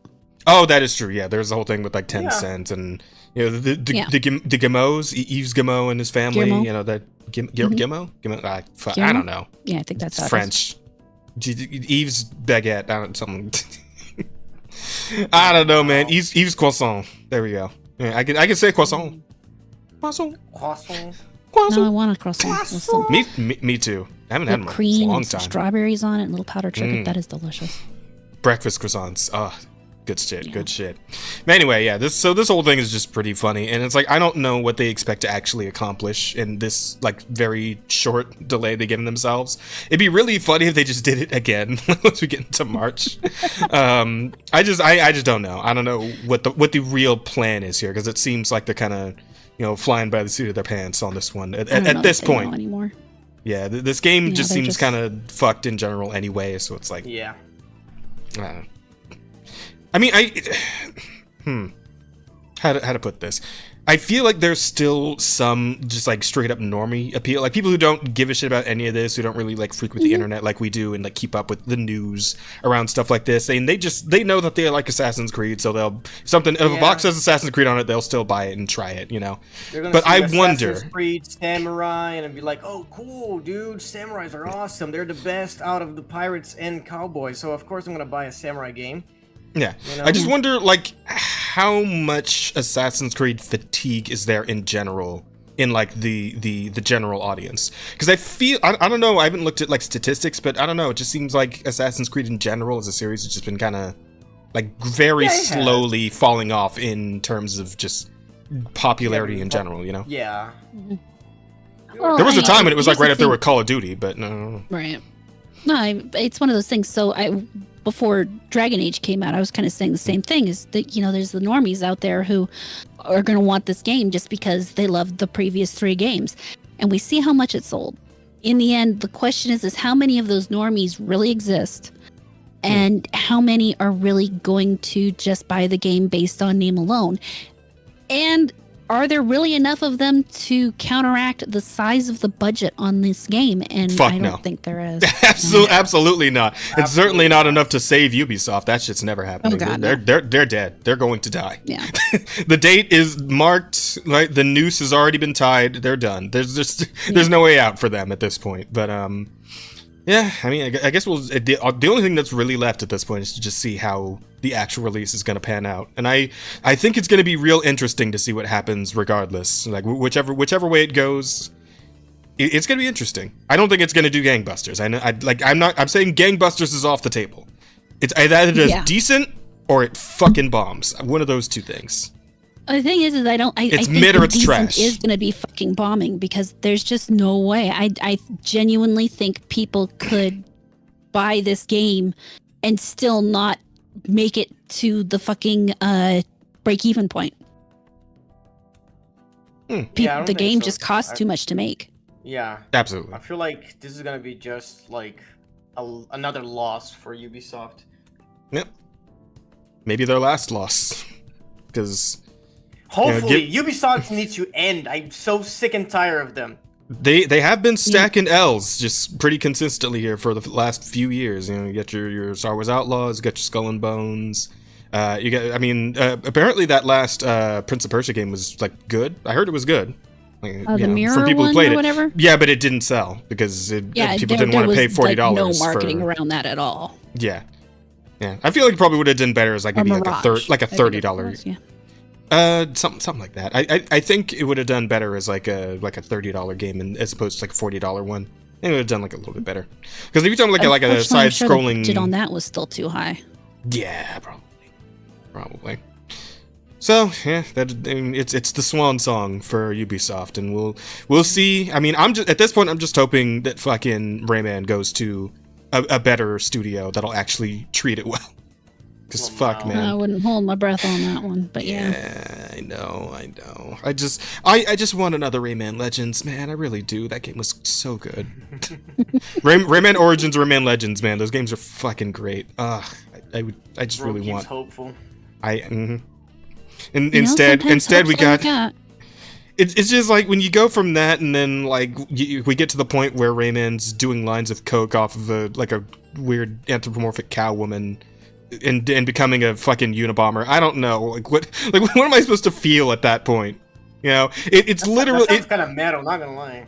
It's the absolute epitome of that fucking clip where it's like, how does it feel to see everything you used to love go down in flames, right? That fucking that eternally irrelevant clip. I guess I'm old enough that I'm just used to it by now. I mean, I'm pretty sure, are we around the same age? Because I don't think so. You in your 30s yet? I'm in my 40s. Holy shit! I didn't know you were that. Wow. Huh, you don't look it. You don't look it. It's the tentacles. What I've seen. No. It's the tentacles, yes. The Eldritch horror. You look very good for your age, yes. Yes, I know. I do. I have no what's the modesty about that. I look very nice for my age. Hey, let's go. Let's go. Be confident. There you go. Swagger it a little bit. Dust them off. Come on. All right. So let's see. With that, I think was there anything else? Oh yeah, this is kind of funny. I probably should have brought this up when we were still talking about Marvel Rivals, but apparently they have gone ahead. NetEase has gone ahead and put the kibosh on the custom skin mods, which. I mean, I feel like anybody could, given the fact that they sell skins for the game, like anyone probably could have seen that shit coming, right? So. Yeah. I mean, it's not surprising, but at the same time, it's kind of like, oh, that's sad. But no, it is. There were so many cool skins, like not only just the sex mods, just like there were some like fun ones, right? Yeah. And I do wonder because like. I think of fucking Zenless, right? Zenless has got all kinds of skin shit going. Apparently, they just put all the you know that girl from Mistide? Mistide? I don't. How the fuck do you say it? I have no idea how you say it, but I know what game you're talking about. Yeah. So they just comes out of the screen and is fucking Yeah. So somebody more sexual. Pretty much, exactly. Yeah. Somebody recently just modded like every character from Mistide into Zenless, right? Like over multiple characters. So Zenless has a ridiculous fucking costume modding community going, right? But now, like just recently in this next patch they're about to drop, they're about to put 3 skins for their character, official skins, into the game. Yeah. So I'm wondering if maybe Zenless is going to start looking at the skin modding community, like start giving them the bombastic side eye, right? And it's like, is this going to start coming for other games, this sort of thing?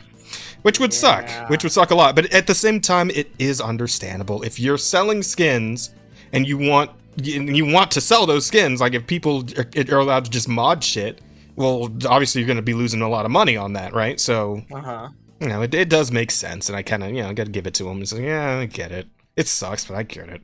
Yeah, you can't get too mad at them, right? Like, because especially since they're coming out with good fucking skins, right? You know, again, like you know, Sue Storm Malice. Goddamn. Storm Malice. I don't know about Zenless though. Like, none of the Zenless skins like blew me out of the water. I mean, I kind of liked the Nicole one. It's cute, but yeah. I mean, here's the thing. It's the first batch, right? And like they're just getting started. Who knows? Maybe they're gonna start dropping skins like every patch or something. So you never know. Yeah, but here's the thing. The Nicole one is cute, right? It's an alternate outfit, right? Yeah, and you get one for free, so that's nice. Ellen's skin is just her in her schoolgirl uniform. That which has been in the game the whole time. Yeah, so. Like that's not new. There has been mods to put that exact same skin. Like, exactly, which is why I'm wondering. It's like, yeah, Hoyo's really probably looking at the fucking modders now, based on just that alone, right? So it's like, I don't know if Zenless's modding community is going to be much longer for this world at this rate.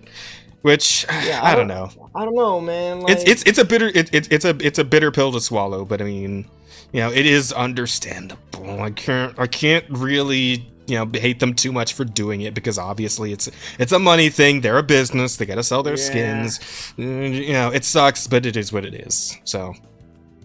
Oh yeah, and the other skin is just a secondary skin for Astra, which hasn't even came out yet. So like. I don't know, like I know a lot of people are hyped about her. I personally don't care about her that much. But, I might still pull for her just because apparently she's gonna be like a pretty solid support. So she's gonna be busted. And she's like she's the game's first healer too. Like she's the first fucking character in the game that can heal. So if I can get like Evelyn soon, I might try her as well, just because she's gonna be a good unit to have in the team. Right? Gotcha. But that's a conversation we can have on like a Zenless stream. Emerald is already starting to glaze out over there. So. Oh, I'm sorry. Were you guys still talking? Yeah, she has no idea what the fuck we're on about. Yeah, no. You guys started saying skins and stuff, and then the other words came up that I didn't know, and I just tuned out for a little while. Nah, you're good. You're get back around to something that I could talk about, and then we'd be good to go. There you go. Yeah, I mean, So this one is weirdly interesting because it gets into some law stuff here. Smash GT has the scoop on the Square Enix situation, where they have apparently updated their like employee harassment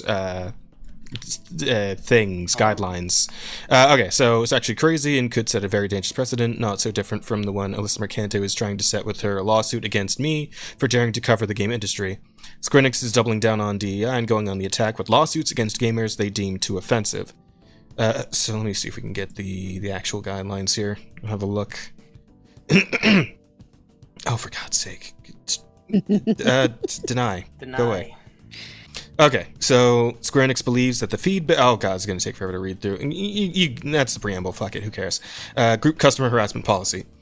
Should Square Enix determine that an individual has engaged in an action against one or of our employees or partners that exceeds socially acceptable behavior or is harmful, we reserve our right to cease providing support services or to refrain from providing our group's products and services. Where such action is egregious or with malicious intent, Square Enix reserves its right to protect its employees and partners and to take legal action or criminal proceedings upon consulting the police and or lawyers. Actions which Square Enix consider customer harassment or to exceed socially acceptable behavior or is harmful include, but are not limited to, the following examples. So some of the we're going to go down this list, and some of these are going to be perfectly reasonable, right? And then some are going to be a little more dubious. So acts of violence, violent behavior. Obviously, right? If somebody jumps a Square Enix employee, yeah, they should probably go to jail for that. Abusive language, intimidation, coercion, duress, excessive pursuit, or reprimand. Yeah, so if you're getting stalked, then obviously, yeah. Some of those are like actual crimes, like coercion is a crime, yeah. Yep. Okay. Yeah. You expect it. Defamation, slander, denial of personality, personal attack, including email contact in contact form, comment or post on the internet, advance notice of wrongdoing, advance notice of obstruction of business. Yeah, it's starting to get a little weird here, but I do get it. I mean, defamation's a crime overall, so that's fair. Yeah, those are actual crimes. Denial of personality. I'm not really sure what the fuck that means exactly. I don't know what that means either. Personal attack, including email, contact. Yeah, if you're saying like you're gonna find them and beat them up or any of that shit. Yeah, obviously. Yeah, that's threats. Yeah. Now this next one is where it starts getting a little weird, right? Persistent inquiries, repeated visits. Yeah, that's yeah. They can get you for that. You're gonna like sue the customer because you cannot solve their problem. Is that what happened? Yeah, considering how shit customer service can be sometimes, I feel like a lot of people would end up falling into this particular bear trap. I don't know. I don't know about this one. I wonder if that repeated visits though might mean repeatedly physically going there as physical opposed to visits. like repeatedly going to the customer support. Well, I feel like that would fall in with like the stalking one, the excessive pursuit one. Yeah, but we're right? talking legalese here, and they usually have to say the same thing at least 3 different ways to make sure they cover it. Okay. But the persistent inquiries one is a little, I don't know about that one. I mean, that could be, but I do imagine that to some degree the context around the inquiry would matter. I think part of what we run into here is you have to remember Square Enix is a Japanese game or company. Yeah. I was going to get there eventually. I got there. And so some of the laws and law structures are considerably different from what they are here in the U.S. I think that when it came down to trying to get anybody in the U.S. on some of this stuff legally, they're going to find some heavy duty issues based on the differences in legal structure. True. And that is going to be a problem because some of these things they do, like JT said, want to set a legal precedence for. And especially when you realize how many weirdo activists we have over here, they're going to want to try to push to set that kind of legal precedence. But yeah, when you say something like repeated visits, more than likely that does mean repeatedly physically visiting. When you say repeated inquiry, there's probably some wiggle room in there for, obviously if you're having a customer service problem, there's going to be repeated inquiry.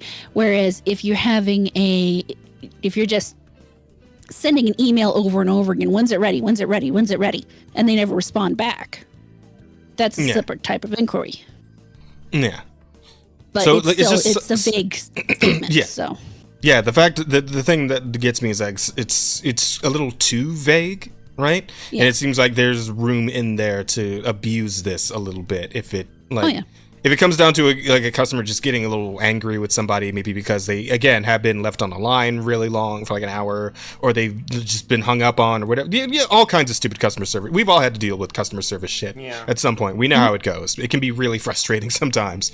And if you end up losing your temper at somebody, I mean, I'm not the kind, but I know some people are, and that you say something they could construe as harassment, and suddenly you're losing your Square Enix library and your access to be able to buy Square Enix games on whatever platform, right? Because they can go after your username or something like that. And it's like that's a kind of a fucked up precedent. I will say to some degree that does depend on exactly how much you lose your temper. There are some people who deserve that kind of shit, but then there's the people who might pop off just a little bit and say something just maybe a little out of line without being harassing or dangerous or anything. It's you give somebody the power to just say, well, we're going to pull your access because I felt like my feelings were a little hurt. That's a problem. Yeah, and it's. Again, and I wonder, like, when it comes to right here where it says, like, reserve our right to cease providing support services, and that one's fine, or to refrain from providing our group's products and services. Does that mean they can yank, like, if you, let's say you buy a Square Enix game digitally, like, could they yank that? Is that what they're implying here? Okay, so that's where this shit gets a little, that's where the shit gets a little, I don't know about that for me. Well, that's where you're facing two issues. Because for one, in my opinion, I believe every company has the right to determine who they're going to sell to or not. I may not agree with the reason they choose, but they do have that right. However, we live in a world where games have turned into a digital good that you don't actually own anymore. Yeah. And we're still operating on the idea that I bought this game, so it's mine now. And the developers are slowly moving into that world where we're merely renting it from them for $60 fucking dollars. Yeah. Or $70 or $80, however much the price is going to keep going up, right? So it's like, and that's where that becomes an issue, is because as long as they hold that I mean, as long as you have that digital rights management shit going in where you have to be connected to the internet, your computer has to be sending a signal to their thing to continue to make your game work, they're going to be able to pull that kind of shit. You're going to pay them $70 and then you're going to pop off on the wrong person and lose your access because the wrong person decided that they didn't like your tone. Yeah. So I believe that this whole thing needs to like be heavily revised to be a lot more specific about like what can and can't go down, and it also needs to have respect for what really is and isn't a crime. Yep. Because like a lot of this has to do with like straight up crimes, like the stalking, the sexual harassment, the threats of violence, all that shit. Obviously, that should be dealt with pretty harshly. If it's a literal actual crime and a worker for Square Enix is being put at actual risk, for sure. But if it just comes down to like somebody who's getting put through the fucking ringer of customer service, which is still awful, and they just end up losing their temper at somebody, then that shouldn't be like on the table for like putting you on the fucking chopping block for being able to buy Square Enix games for the rest of forever, right? Like that's too much. It's fucked up. That is bullshit. And that thing where like you send multiple emails and they don't respond, like I feel like that's unreasonable for you to try and take away someone's like access to your products because they're just trying to get a response of you and being like completely ghosted. Because that is a lack of your customer service. If they're emailing a business, right? Like I feel like if you email a business, doesn't mean you are owed a response, especially not if you're being abusive or obtuse about what you are saying. Yeah, so like if you're being a dick about it, makes sense. But like if I send them an email to them like today, and next week they didn't answer me, and I still have the same issue with my product, I feel like it should be within my right to email them again and be like, yo, I mailed you like last week. Why has this not been like why haven't I got but that's a little different though, because we're talking in that situation, we're talking directly about you seeking some kind of solution for a problem you have. There's another person out there who's right now, and unfortunately this person does exist no matter how much we may dislike it. There's probably only one of them, but this person is in fact alive and doing this. He's sitting at his computer right now, typing an email telling everybody at the company how much he hates them because they didn't style some character's hair right. And sending that email over and over again day after day. And I do think that the company at that point is well within their right to revoke their ability to shop with them or purchase from them. But those are, again, two separate situations. If someone is seeking honest support, then unless, of course, in the course of that situation, that person then becomes abusive to an extreme degree, threatening or something like that, then obviously there should be no ability to cut off the customer from that point. If someone is just being abusive because they're an abusive dick, I have no problem with them not being allowed, with them not selling to them. Yeah, I agree with that. It really like goes into like a case by case, and this like needs to be like very specific about what they're gonna cut from the customer or how. And that's the difficulty with legalese is you're talking about if you're too specific, you end up with people who find their way around it. If you're too broad, you have the people within the organization who will abuse it. There really is no good split down the middle. And the world as it exists, you have to rely on the people at that point. And the world as it exists now, we know it because we've been living in it for a while. We have this sort of what do you call it? Oh god, this era of just hypersensitivity that we've been living in, right? So that combined with this, it could make for a very messy situation in general with this whole thing. So both sides, so if we're saying obviously too specific is too bad, too vague is bad, but in this case I think I would lean more towards specifics on this one. I think that's the lesser of two evils between the two, honestly. The thing is when you're doing this, you can start at the more vague and gradually get more specific. As you find the situations come up and you need to adjust for that. It's a lot harder to be specific and get more vague. Yeah, that's a good point. Yeah. I mean, I'm not saying what they're doing is right. I'm just talking about the logic behind it, why it's there. I got you. It makes sense. But I guess we'll see how it plays out once they actually. I don't know if this has already gone into effect, but whenever it does, and if some sort of story ends up coming out of it, then I guess we'll see what needs to be done from there.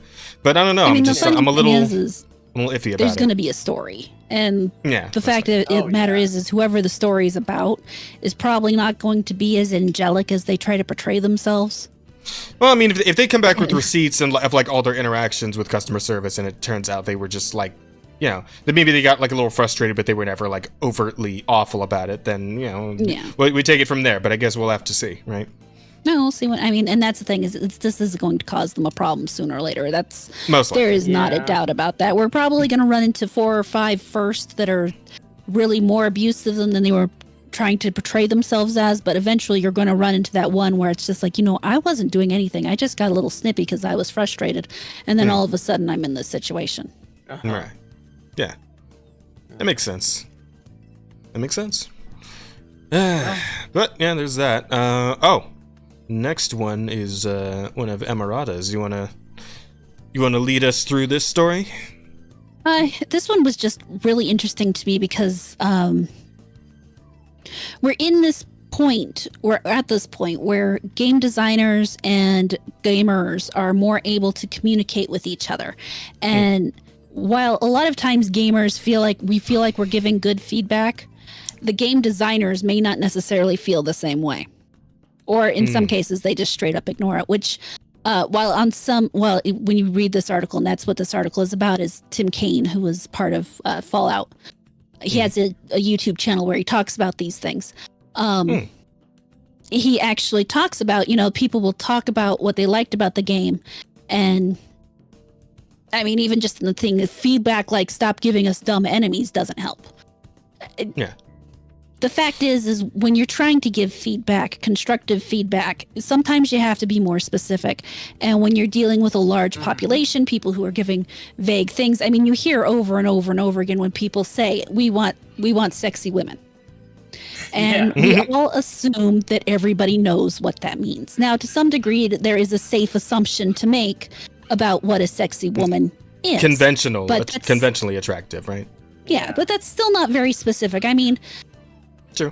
Do you want triple F breasts? Probably not. Probably not, no. It depends on the game. Depends on the game. Maybe if I was Penguin, but no, I'm not, so... If you were a Penguin, you definitely would want that. I don't think you met Penguin yet, Emerada, but he's a member of our community who's very into very, very big breasts. Like, unbelievably. It's ridiculous how big he looks. Most men want something that's of a reasonable... larger than what you might consider normal, but at the same time isn't going to be ridiculous on whatever character you're playing. Yeah. Well, I mean, you say larger than what's considered normal, but it's like women with large breasts are normal. Well, that's the thing that happens. No, but still, like, this way, you're not going to see many triple D's wandering around the streets. And while that's still larger, it's not as fucking large, Frank. So. Yeah, Frank does want the triple Fs. There's always one of them. That'd be a bit much, in my opinion. Like, I've met a woman. If you're trying to play a fighter character, a woman who can't reach around her breasts to punch is probably not going to be something that you're going to enjoy playing. That is a problem. And so, and that's probably the worst place to start is with. The female attractiveness, because that's so varied from person to person. No, for sure. I mean, the example of you don't want dumb enemies. What does dumb enemies mean? Do you mean you want enemies who have more of an AI, who react more to you? Do you want enemies who have different fighting styles? Do you want... I mean, there's just a lot of ideas in there that you could potentially throw out to give them a better idea of what you're talking about, to give more specific feedback than just the general feedback. But the fact of the matter is that most gamers aren't, and I don't mean to sound cruel when I say this, most gamers aren't intelligent enough to really give that kind of feedback. And it's not that they're not intelligent enough, it's just they don't know how to think it through to the point that they have the words to provide what they're thinking. Yeah. No, I get what you're saying. So, I get what he's saying. Most times, like most times, like when they say stop giving us dumb enemies, it's out of anger. Right? they're typing that like on the heat of the moment and just like frustrated. Maybe it's not even that the enemy's dumb. Maybe the enemy's just harder than he can handle. Right. He's fucking like lashing out about it.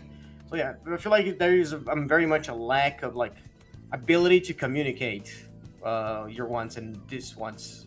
Right, and that's part of what we're facing in the game industry is as we get away from the idea of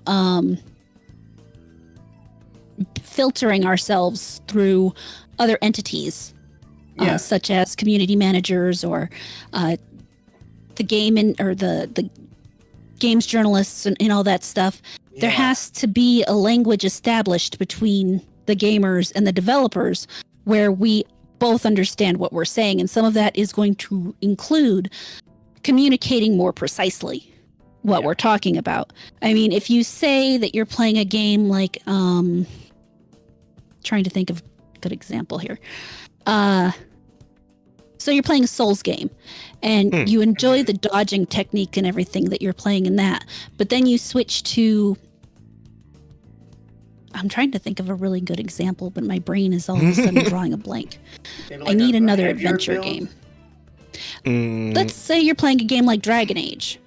Okay. And the games, obviously, the enemies at that point aren't going to have the same kind of dodging techniques and everything because it's a separate game. If you want more of the Souls-like character or enemies, then you kind of have to express that in a way other than, well, don't just make them stand there. You know, kind of thing. Yeah. I really wish I had a better way to explain. Like, I get it. It's when the player is faced with something that hurts immersion, but they don't really know how to best put it into words to convey to the developers that they need to tighten up that immersion somehow. Like what Rayclaw was saying just now, the enemy is just standing there and letting me shoot it. I'm taking advantage of this. Please fix soon, just not now. Yeah, imagine if an enemy was just standing there and not, being cognizant of the fact that it's being shot at. Obviously, the fix is to make sure that the enemy aggroes and returns fire in kind when being shot at. It doesn't have to be especially accurate, but as long as it looks like it's trying to fight back, then that would still give you some sense of immersion. Like you're fighting an enemy that is trying to hurt you as well, and so you're in there, like you're having the fight and you feel it right in the moment. Yes.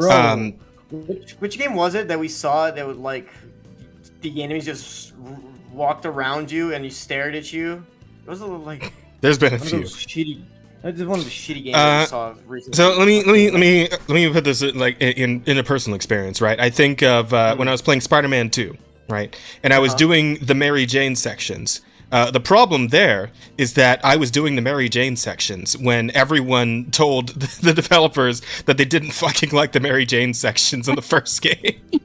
No, but actually, that's like a more macro thing. But on a micro level, I ran up behind one of the fucking Craven goons and like tased him to death, and all the other ones saw me. And they were shooting at me, and then I very obviously went and hid behind a tiny wall. And one of the guys just was suddenly like, she's gone!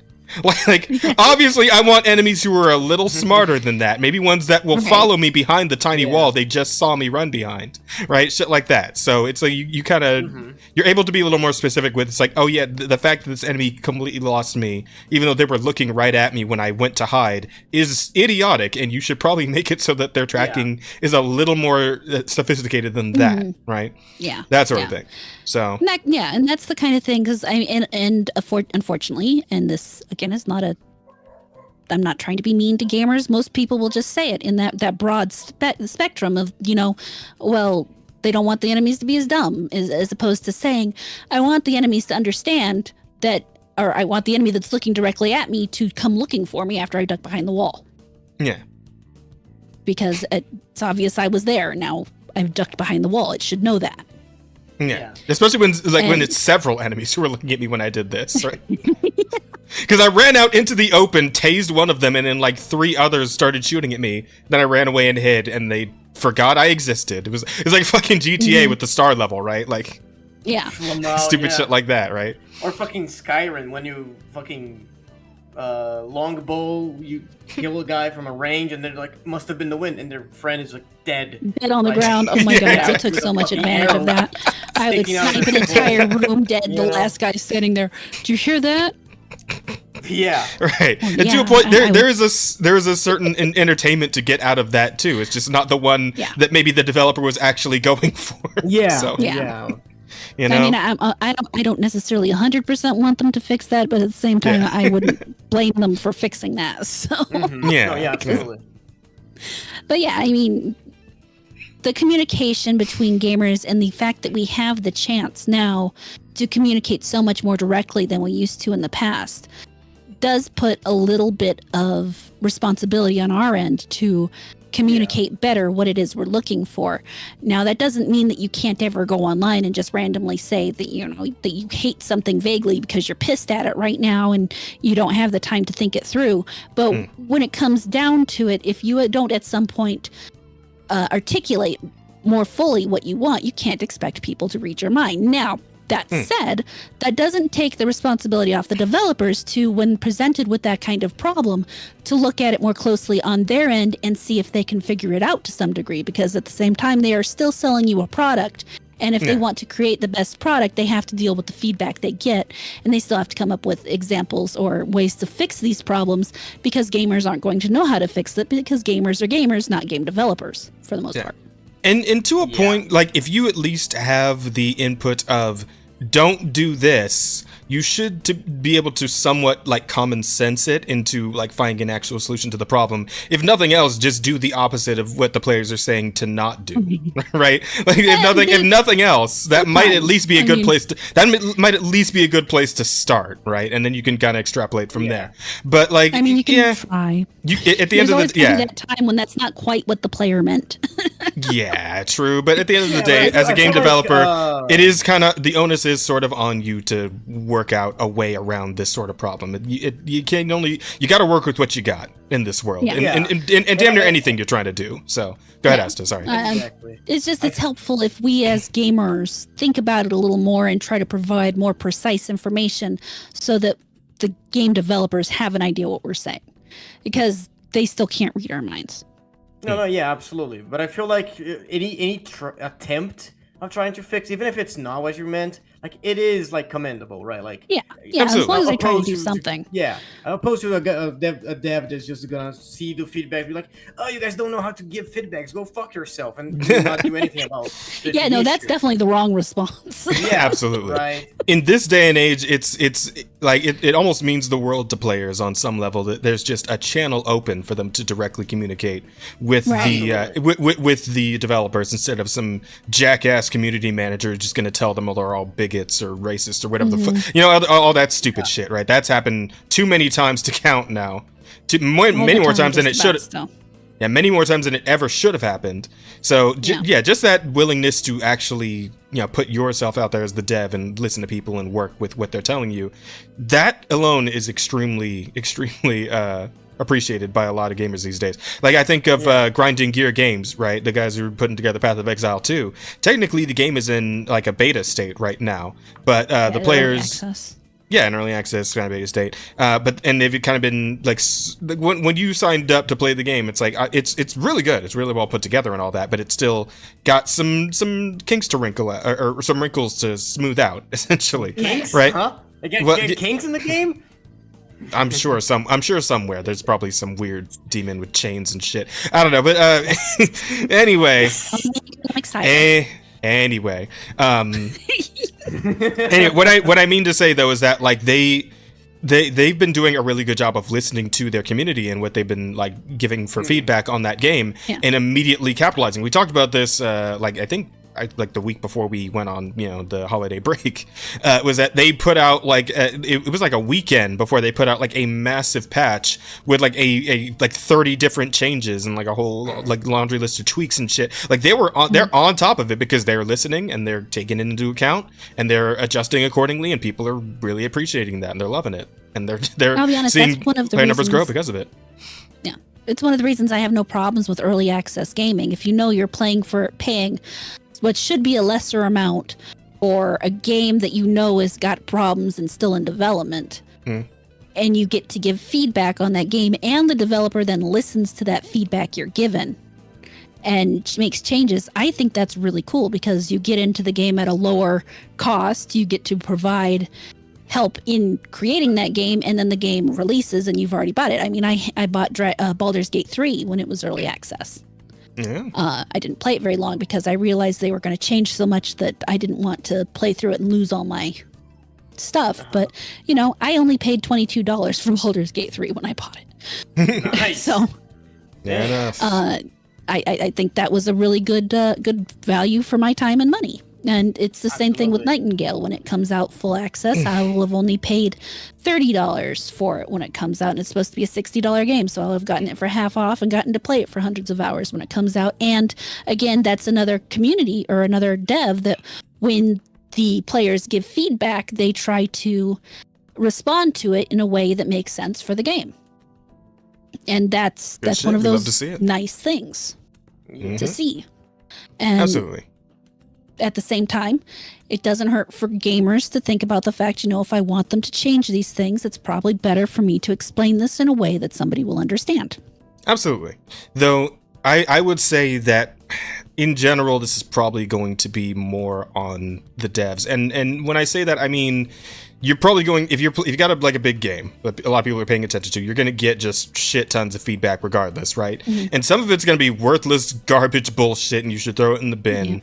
But there's probably going to be some, you're just going to have to sift through it a bit because there's probably going to be some stuff in there from some people who are thinking about it a little more critically, you know, and are able to put it into better words. And, you know, you find something you can actually understand and implement properly, and you work with that, right? And then, you know, whoever just says, this is stupid, well, you tip your hat, wish them a good day, and you move on to somebody who can actually help you out, right?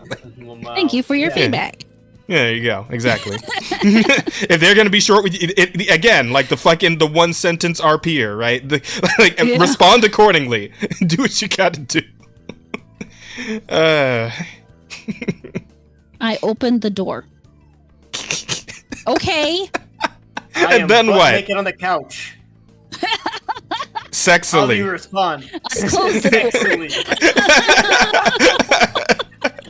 I cry myself to sleep thinking about you.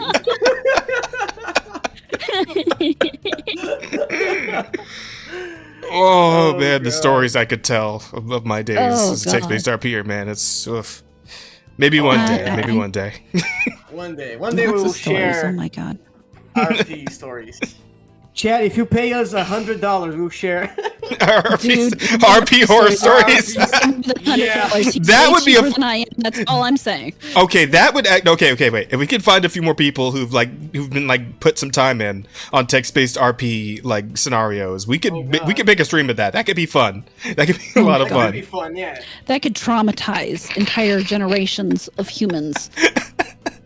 Oh, I love it. I love this idea. We should actually look into this later.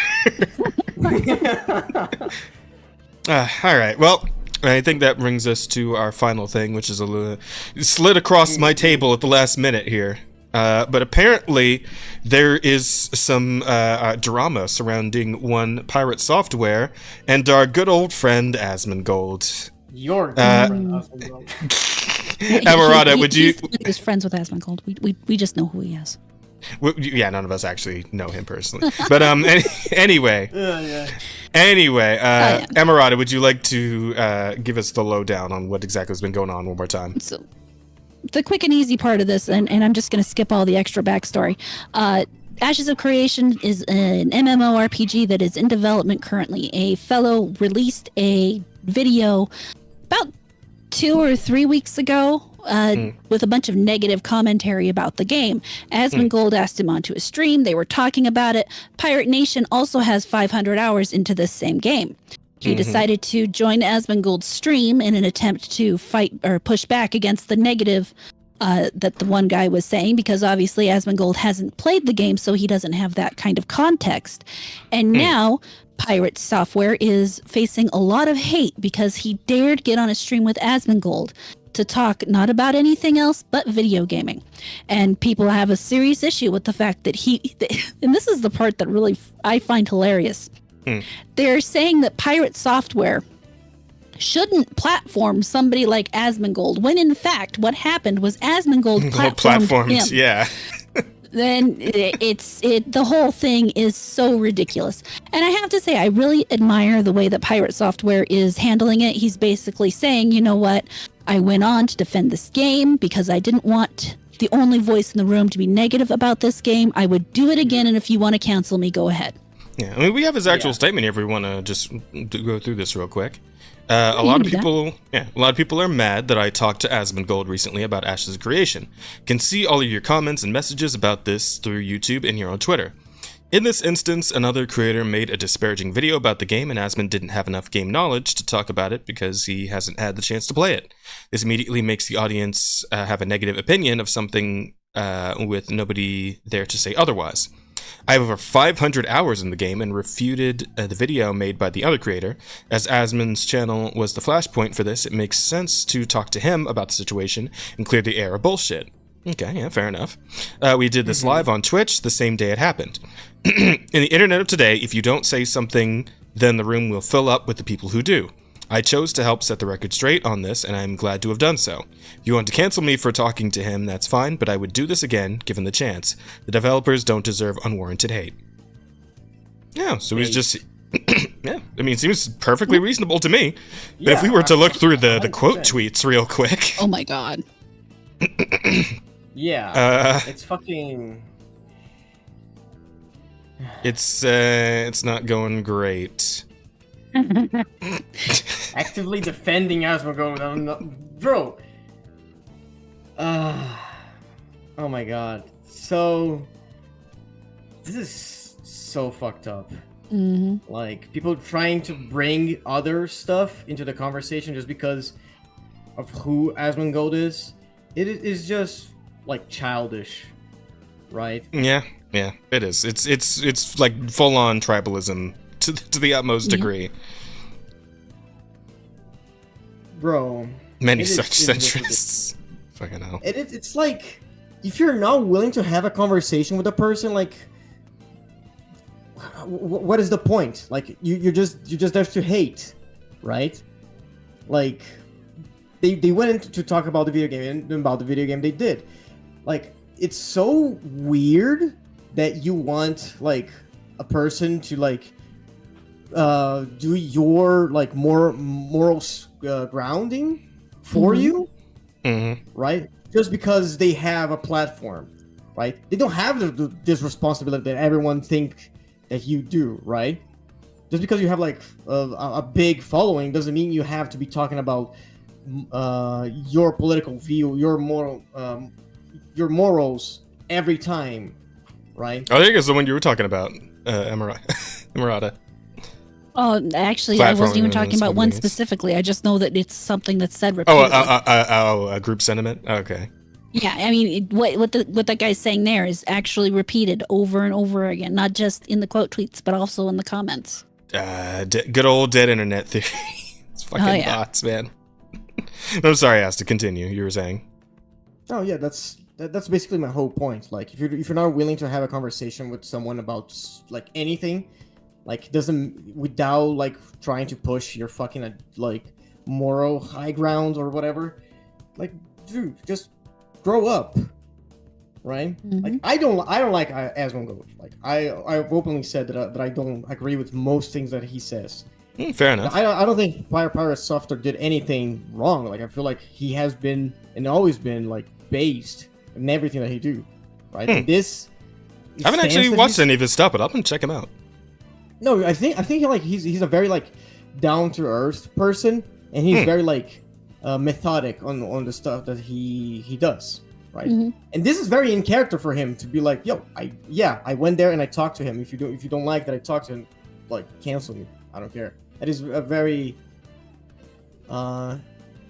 very in character for him, and it's one of the things that I admire about him as a person. And here we go. And good people going ridiculously hyperbolic with this, trying to turn this into a fucking human rights issue. Look at this. Human rights is not something you have an opinion on. They were on a fucking stream together for a couple hours. God damn. See, this is what I meant when I said the hypersensitive culture we're living in. This is what I'm talking about. Yeah. Yep. Like it's weird. It is weird that you're doing this. That you see two people talking about video games, and you make it about human rights, like, regardless of who the people are.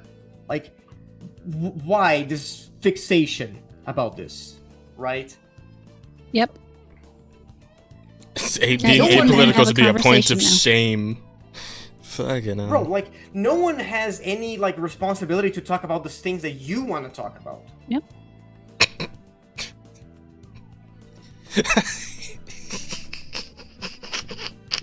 Bro, like...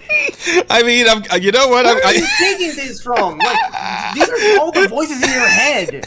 You fucking neoliberal idiots are just fucking listening to the voices in your head. I kind of like this one. Nothing to do with the conversation you're having. What the fuck? I don't know, man. I kind of like this one. I feel like this is literally me. This is the literally me genre, right? Oh my god. I don't know if you know this, Asta. I'm a little racist. Just a little bit here and there. Yeah, I know.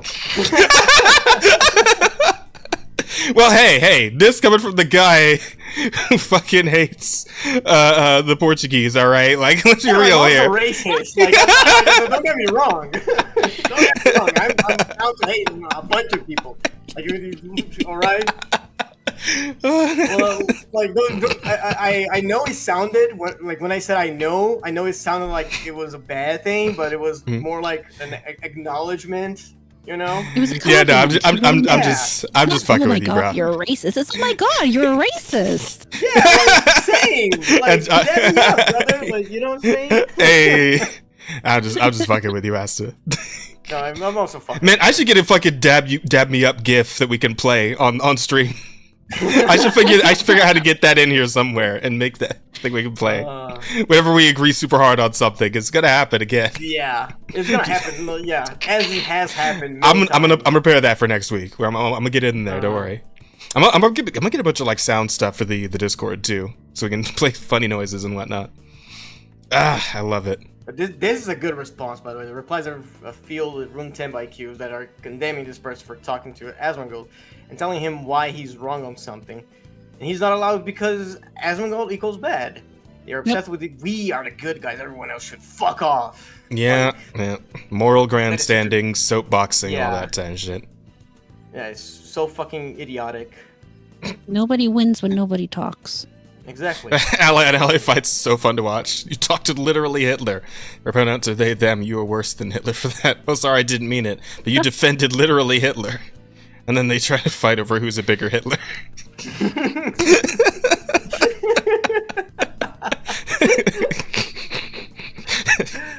Love it. That's pretty good. All fighting. I'll put a like on that one. I like that. Oh my god. Bro, it's mind-numbing. It is mind-numbing that you're not allowed to have a conversation with someone because they share different values than you. Like, it's especially funny to me because I actually do watch Asmongold fairly often, just because it's good for my 12-hour days that he posts like 5 fucking videos a day that I can watch, and they're usually on pretty interesting topics. Like he did a few on like the fires here in California, so that was interesting. But like there was a recent thing where like his chat was trying to like do some like weird Jew conspiracy thing, and Asmongold was just straight up like, guys, no, that's stupid. I'm not here. Like I know I'm disappointing you who know I'm German. Like some of you are disappointed, but no, I'm not here for the full on anti-Semite conspiracy shit. Like he's so it's like you call him literally Hitler, and he's like going out of his way to tell his whole fucking audience, millions of people strong. It's like no, I'm not actually down for that. That's stupid. You chose to shake his hand. Do you think these motherfuckers are literally bodies? Like a call? Weren't they like in a call just talking? Like they were just on a stream just like this. Apparently they reached through the internet and shook dicks or something. I don't know.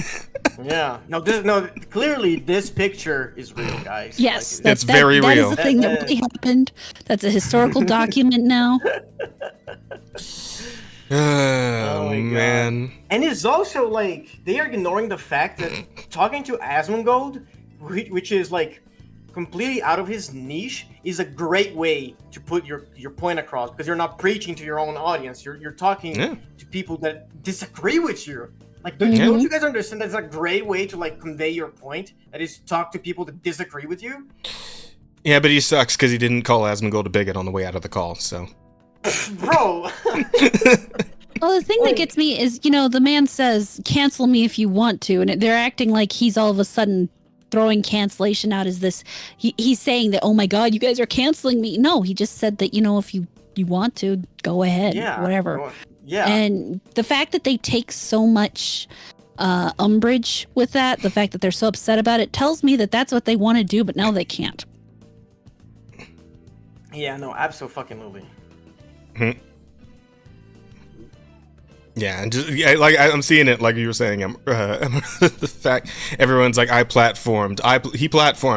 It's like he was not even on the other guy's stream. What the fuck are you people doing? Yeah, if anything, he was platformed by your literal Hitler guy. That's. I mean, Pirate Nation was the one who got the platform. He did not give somebody else the platform. And I'm like 90% positive that Asmongold has more subscribers than Pirate Software. Yeah, absolutely. So, who's really giving who power at this point? I don't know, man. I do find it funny though, because like the thing about being canceled is that it can't actually happen to you if you don't let it. So. Like people can try and chase you off the internet, but if you just tell them to fuck off, then they can't really do anything else aside from that. They can try, but it's not going to amount to much. Well, it's like when people tell me that they're going to take women out of gaming. It's like, okay, where do you think I'm going? Yeah, like, what are you going to do? I'm still going to buy games and play them. Yeah, they're going to fucking... You're gonna take them your away? PC out of you, like. And if you try, I'm gonna shoot you. So that in Minecraft. Minecraft, yes. Rosa would not have said in Minecraft chat. We are softened. We have softened up the podcast a little bit. It's okay. We gone woke, chat. Yes, you can cancel us if you want to. I'm sure we'll get there one day. But for today. We have spoken our piece. I'm older, I'm a little gentler. What can I say? I lost a little bit of that young fire. Yeah. That's fair. I just save it for when people really deserve it. Asmongold is the largest Twitch streamer by viewers, last I checked recently, and that's not including YouTube. Is he? I thought fucking, like, Iron Mouse was the... Pirate Software. I think Iron Mouse has the most subs. That doesn't mean they get the most views, necessarily. Oh. Yeah. What about fucking, what's his name? Kai Cenat or whoever. I have no idea. I don't pay Iceland is like attention. Bros with Iron at this point. Yeah, they are. So much they interacted. Motherfucker's gonna become a VTuber or something. I don't know. We'll see how that goes. Well, no, actually, he did like have like a 3D model at some point. Yeah, he did. He did. Yeah, but it was he had a 3D model and hung out with Iron Mouse and. I don't. So cool. I feel like that's like a half measure though, because like his 3D model just looked like him, right? Does it count as a VTuber if it's just you but a 3D model? Yeah, it does. Does it? I don't know. Yeah, because because you look. I will tell you right now, one of the pluses about you being a VTuber is the fact that I could be naked here and none of you know. True. That is true. That is one of the immediate pluses. Kai could have been naked too while he was dancing around on Iron Mouse's stream. Could have been. Exactly. See, so just that's the important thing is you can't see me. Fair enough. Now, whether or not I actually look like this in real life or not, that's an entirely separate issue. But you are seeing a virtual creation of me. Wait a second. You say this as if you haven't. There's a chance that you are not a tentacle monster right now. Emirati, you're saying this as if you haven't posted like an actual picture of yourself on Twitter. Like, I have no idea what you're talking about. Oh, shut up. What the problem is that your brain cannot handle what I truly look like. Thus, it creates that image there for you. Oh, fuck off. And it's to protect yourself. I am, in fact, a tentacle monster. It's just you can't really see me like that. Oh, you're so far up. It's just the way madness works. Oh, you're so far up your ass right now. Valid. I swear to God. I understand. And I accept that as reality. Thank you so much. Okay. All right. Well, I'd say that should probably do it. We have spoken our piece on all of the topics. that were worth talking about, clearly. Anything else was stupid bullshit no one cares about. Because we only talk about the most important things. So, with that, all we really have left to do is answer the questions. And NDA does his stupid bullshit as always. Jazz, why are you straight? Asta, why are you pendejo? Emerada, why are you transdimensional? Transdimensional. Because I can't pick just one. I'm greedy like that. Oh damn. my god, that's Crazy. great. I like that. Well, NDA, to answer your question, because pans are sexy. Have you ever stuck your dick in a red hot pan? It feels so good. It feels so good. The sizzling, the smell, it's delicious. Smells like pork. I see. Smells like. Oh, hold on. You're calling me a pig? No, cooked on. human smells like pork. There's a reason it's called long pig. There you go. Is it?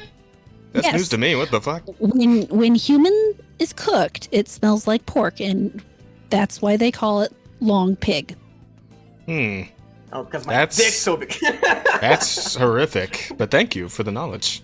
welcome. As for me, well, Emerada may hate women and long to purge the world of them. I like women, so yeah, straight, Okay. heterosexual. All right. Sure. Wait, are you doubting that I like women? What is this tone you're taking? What the fuck? The fuck is this tone? You think I'm lying to you? I'm just fucking with you, all right? Just putting a little seed of doubt in your mind. Fair enough. NDA also asks, also in a Nigerian accent, Rosa, why are you gone? Why you no love us? Rosa had her reasons for going. Yeah. It's because she's married now. She doesn't hang out with losers like us, all right? Don't Yeah, worry, among I won't leave other. after I'm married. Thank you. Oh Renata. no! You just got here. What the fuck? I said God I won't damn it. leave. Grace. Oh, won't. I said will. It's just shit. My bad. She's not gonna let the shackles of monogamy keep her away from us. I'm not going to abandon you that quickly. I mean, I will abandon you eventually, just not Oh yet. god damn it! Everyone does. Oh man. All women do, Chad. They abandon you. Be gay. Chat, Men chat, I abandon guess you- you. that women suck. Chat, listen. You gotta help us. You gotta tell all your friends about the podcast. You gotta get us to like 100,000 subscribers. If we get to that much, Emerada won't want to leave because we'll be a really successful channel. So she'll want to stick around for the money. Exactly. She's gonna keep here and manipulate us into giving her money. Yes, that's the whole reason I'm here, for the money, obviously. Yeah, Obviously. which we will definitely make in time. Yeah. It's Eventually, coming. someday, we'll get there. It'll happen. Big fat stacks of money. Yes. Just Yeah. you see, we got this Kickstarter, chat, that we. We're going to start this meme coin. Oh no. The new coin. a Listen, new I fucking ain't going to virtual jail with I ain't going to jail with Haktua, all right? Fuck out of here. I ain't trying to talk to a lawyer, all right? Fuck it. No. No. Oh Apparently, my we draw the God. line at NFTs. Okay, got it. NFTs, yeah. Okay. All right, Chad, Next what's the up, Other questions. Elite Eater asks, "What's y'all's guesses on where the manga drama queen will go?" So I haven't actually read it yet, but I do know what the deal with it is, with like the racism against aliens or whatever the fuck. And it seems interesting. Yeah, there's a manga now where it's like there's the whole thing is that like aliens came to Earth, and they like kind of integrated with like Earth society, but there's this one chick that fucking hates them because she thinks they're assholes. Well, they and kinda like took over too. well, yeah, they kind of took over too, yeah. And the whole deal is that she's like hyper racist against the aliens. I think she ends up And eating she one. eats them. Yeah, she kills and eats Yeah. one. So there's that as well. So Oh. I haven't okay. actually read it. It's actually one of those that it's like, you know, I kind of want to read this. I think I'm going to I have do. to ask I do. I wanna check Defiance it about out. his Shonen Jump app. there we go. Tell you See what, if let's that's in both there. let's both read it and we can talk about it next week. Okay. Yeah, All I right, can do that. all right. Let's go. Let's see. Next up is also Elite Eater. Is there a Discord where you guys hang out and post stuff? Oh, well, I'm glad you asked. Mentioned. Caster, can you get them a link to the collective Discord in which we are all hanging out always, all the time? I can post links on the chat. Can I post links on the chat? Maybe. I don't know. I know that I'm not like a mod or anything on this. So oh fuck yeah, we should probably make you both I can't mods. really do anything. Yeah. Oh, actually, once you guys have once you have access to the account, I think you're essentially mods at that point. Something. I don't know. I'll figure it out. I have no idea how that works. I cannot post links. I'm gonna post a link in chat, and you post it, Jess. Okay. Through the account. Yeah, I got it. Yeah. I suppose I should actually start putting things in that Discord. Oh, by all means. Pictures of the puppies. Why not? Puppy pics.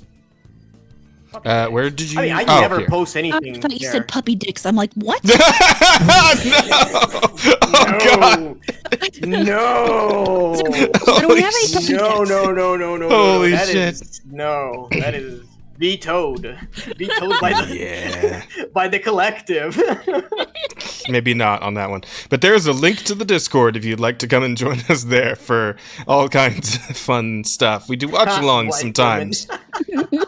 Yeah, Rosa and friends were watching the fucking Sonic 3 movie in there just the other night, and we'll probably watch other stuff too. So, come hang out there, and find out when we go live on streams and all kinds of good stuff. Exactly. It's good times. Plus, if you want to, if you enjoy the podcast, you can also look at the podcast channel and send us stories that we might end up talking about on the show. Yeah. Great idea. Mm-hmm. It's a great. You can interact with us, chat. I mean, mostly them. I barely on the Discord at all. Actually, it's mostly just Jazz over there. But because you can talk to him. Yeah, we have a live chat, so we are never on Discord. Damn. Wow, crazy. I get all these Discord notifications on my phone, and then when I wake up in the morning, I clear them all out. And then before I go to bed at night, I clear them out. So real of you. That is so real of you. Gotcha. Holy shit. I'm a terrible person, I'm not gonna lie. I am a terrible person to interact with online. Like, if you don't have me on a call, like to get me to answer texts, it's hard. I'm terrible with texts. I'm sorry, no, you're good, bro. You're good, bro. If you want to talk to me, you need to probably get on Twitter. That'll work. She does a lot of twittering. Tweet, twatting. Twatting? Something, I don't know.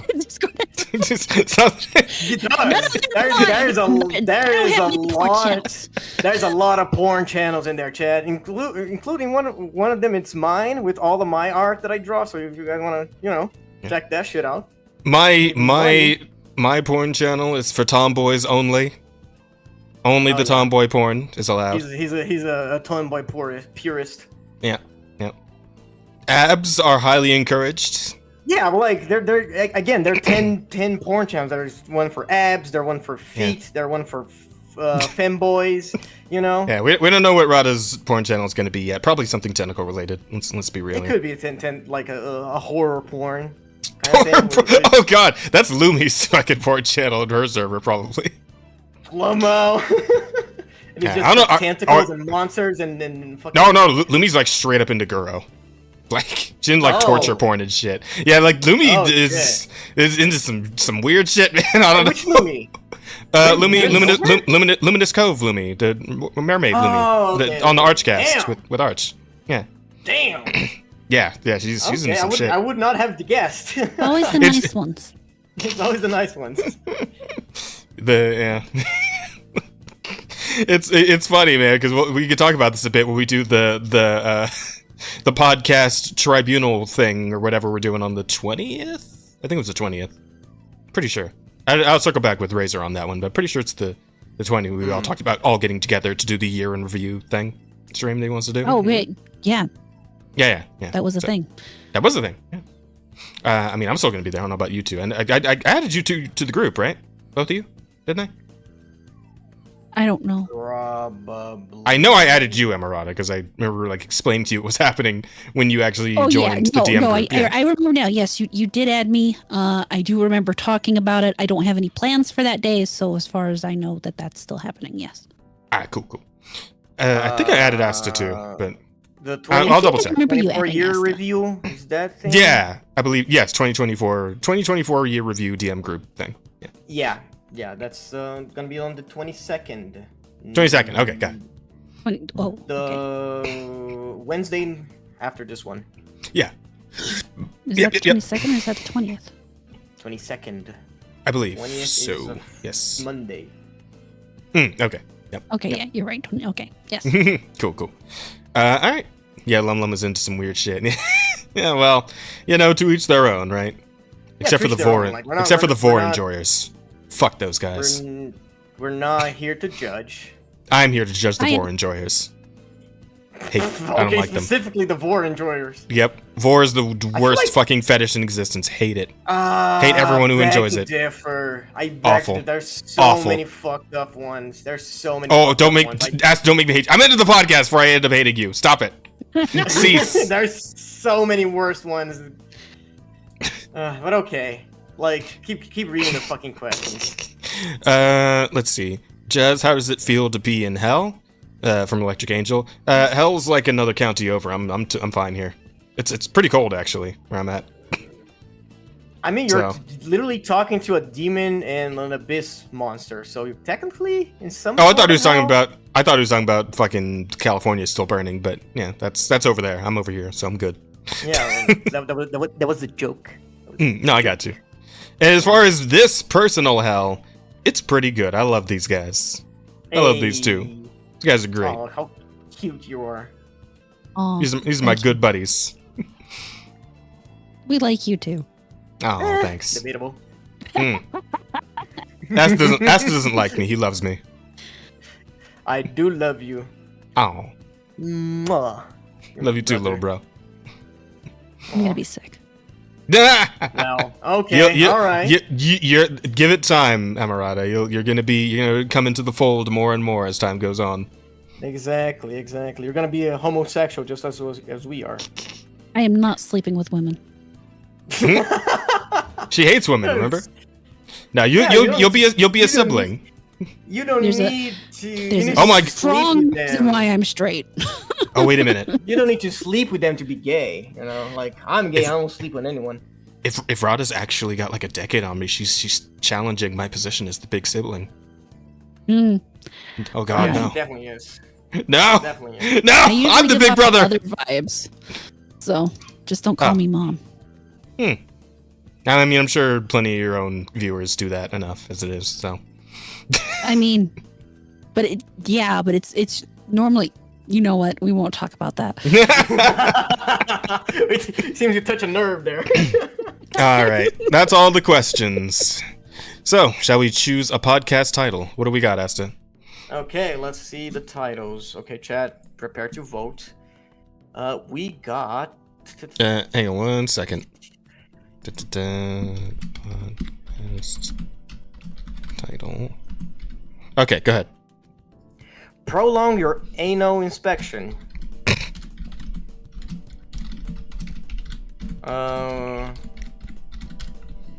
Okay. Brazil not caught up with the open carry meta. I feel like we should leave that out. Yeah, it's not as good as the others. It's weak. Yeah. What else we got? Trapped in the female genjutsu. Well, trapped in the feminist genjutsu. It's different. That's a different. Genjutsu. Okay. I marked female, but you put whatever you want. Well, because there's a difference between a female and a feminist. All right. Yeah. I mean, I don't know. I feel like Colorado would see them all the same. Yes and no. A feminist fits better. I think so. I'm gonna. Okay. Moved it over with a racist gift basket. That's my favorite. That one's the winner for me. That's solid. That's the winner for me.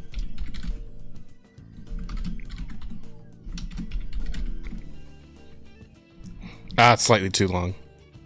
Well, I mean, I can make it longer when I put the actual title in on the stream, but yeah.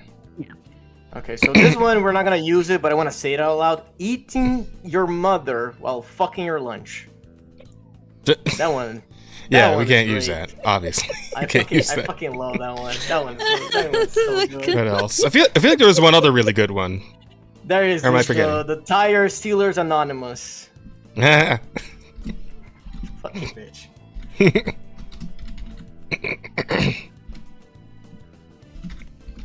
But those are the ones that we got.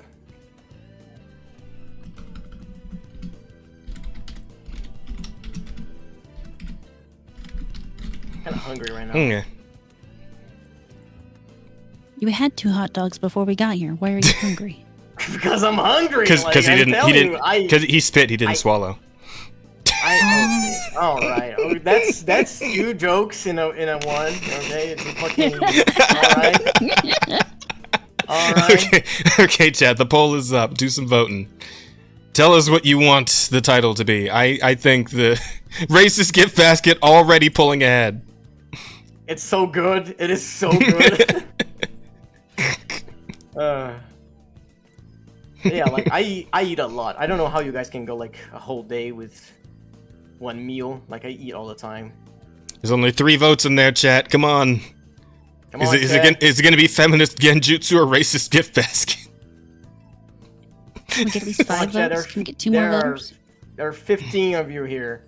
Oh. It's 4. No. Pulling out ahead again. Racist gift basket. Really taking it. Come on, guys. You gotta choose. Choose wisely. Yeah. Give it another minute. While you're voting, you could also like the podcast. That is true. You could like do that. the podcast. Send some hearts to us. Like, oh, those aren't hearts. Those are hundreds. Those hundreds. We do keep it 100 here on the Offensive Charm podcast. Yeah, we do. 60-40 split. Oh no. Oh. Feminist genjutsu coming up from behind. Hey yo. Give it another minute while we right in front of my salad. What if there's any other like small we got stories 5 votes. we could talk I'm proud about? of you guys. We did. We love the viewer retention here. This is getting a lot of good stuff there.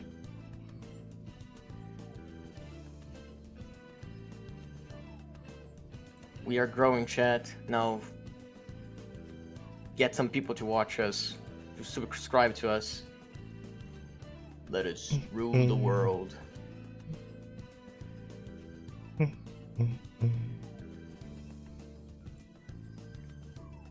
There was something a while ago that's kind of pop culture, but it's kind of old news at this point. Did you see about Miles Morales' voice actor being a creep? That's supposed to surprise somebody? Yeah. Me. I don't know. I wouldn't say it's surprising, but it is disappointing nonetheless. It usually is, yeah. But unfortunately, yeah, I'm not at all surprised.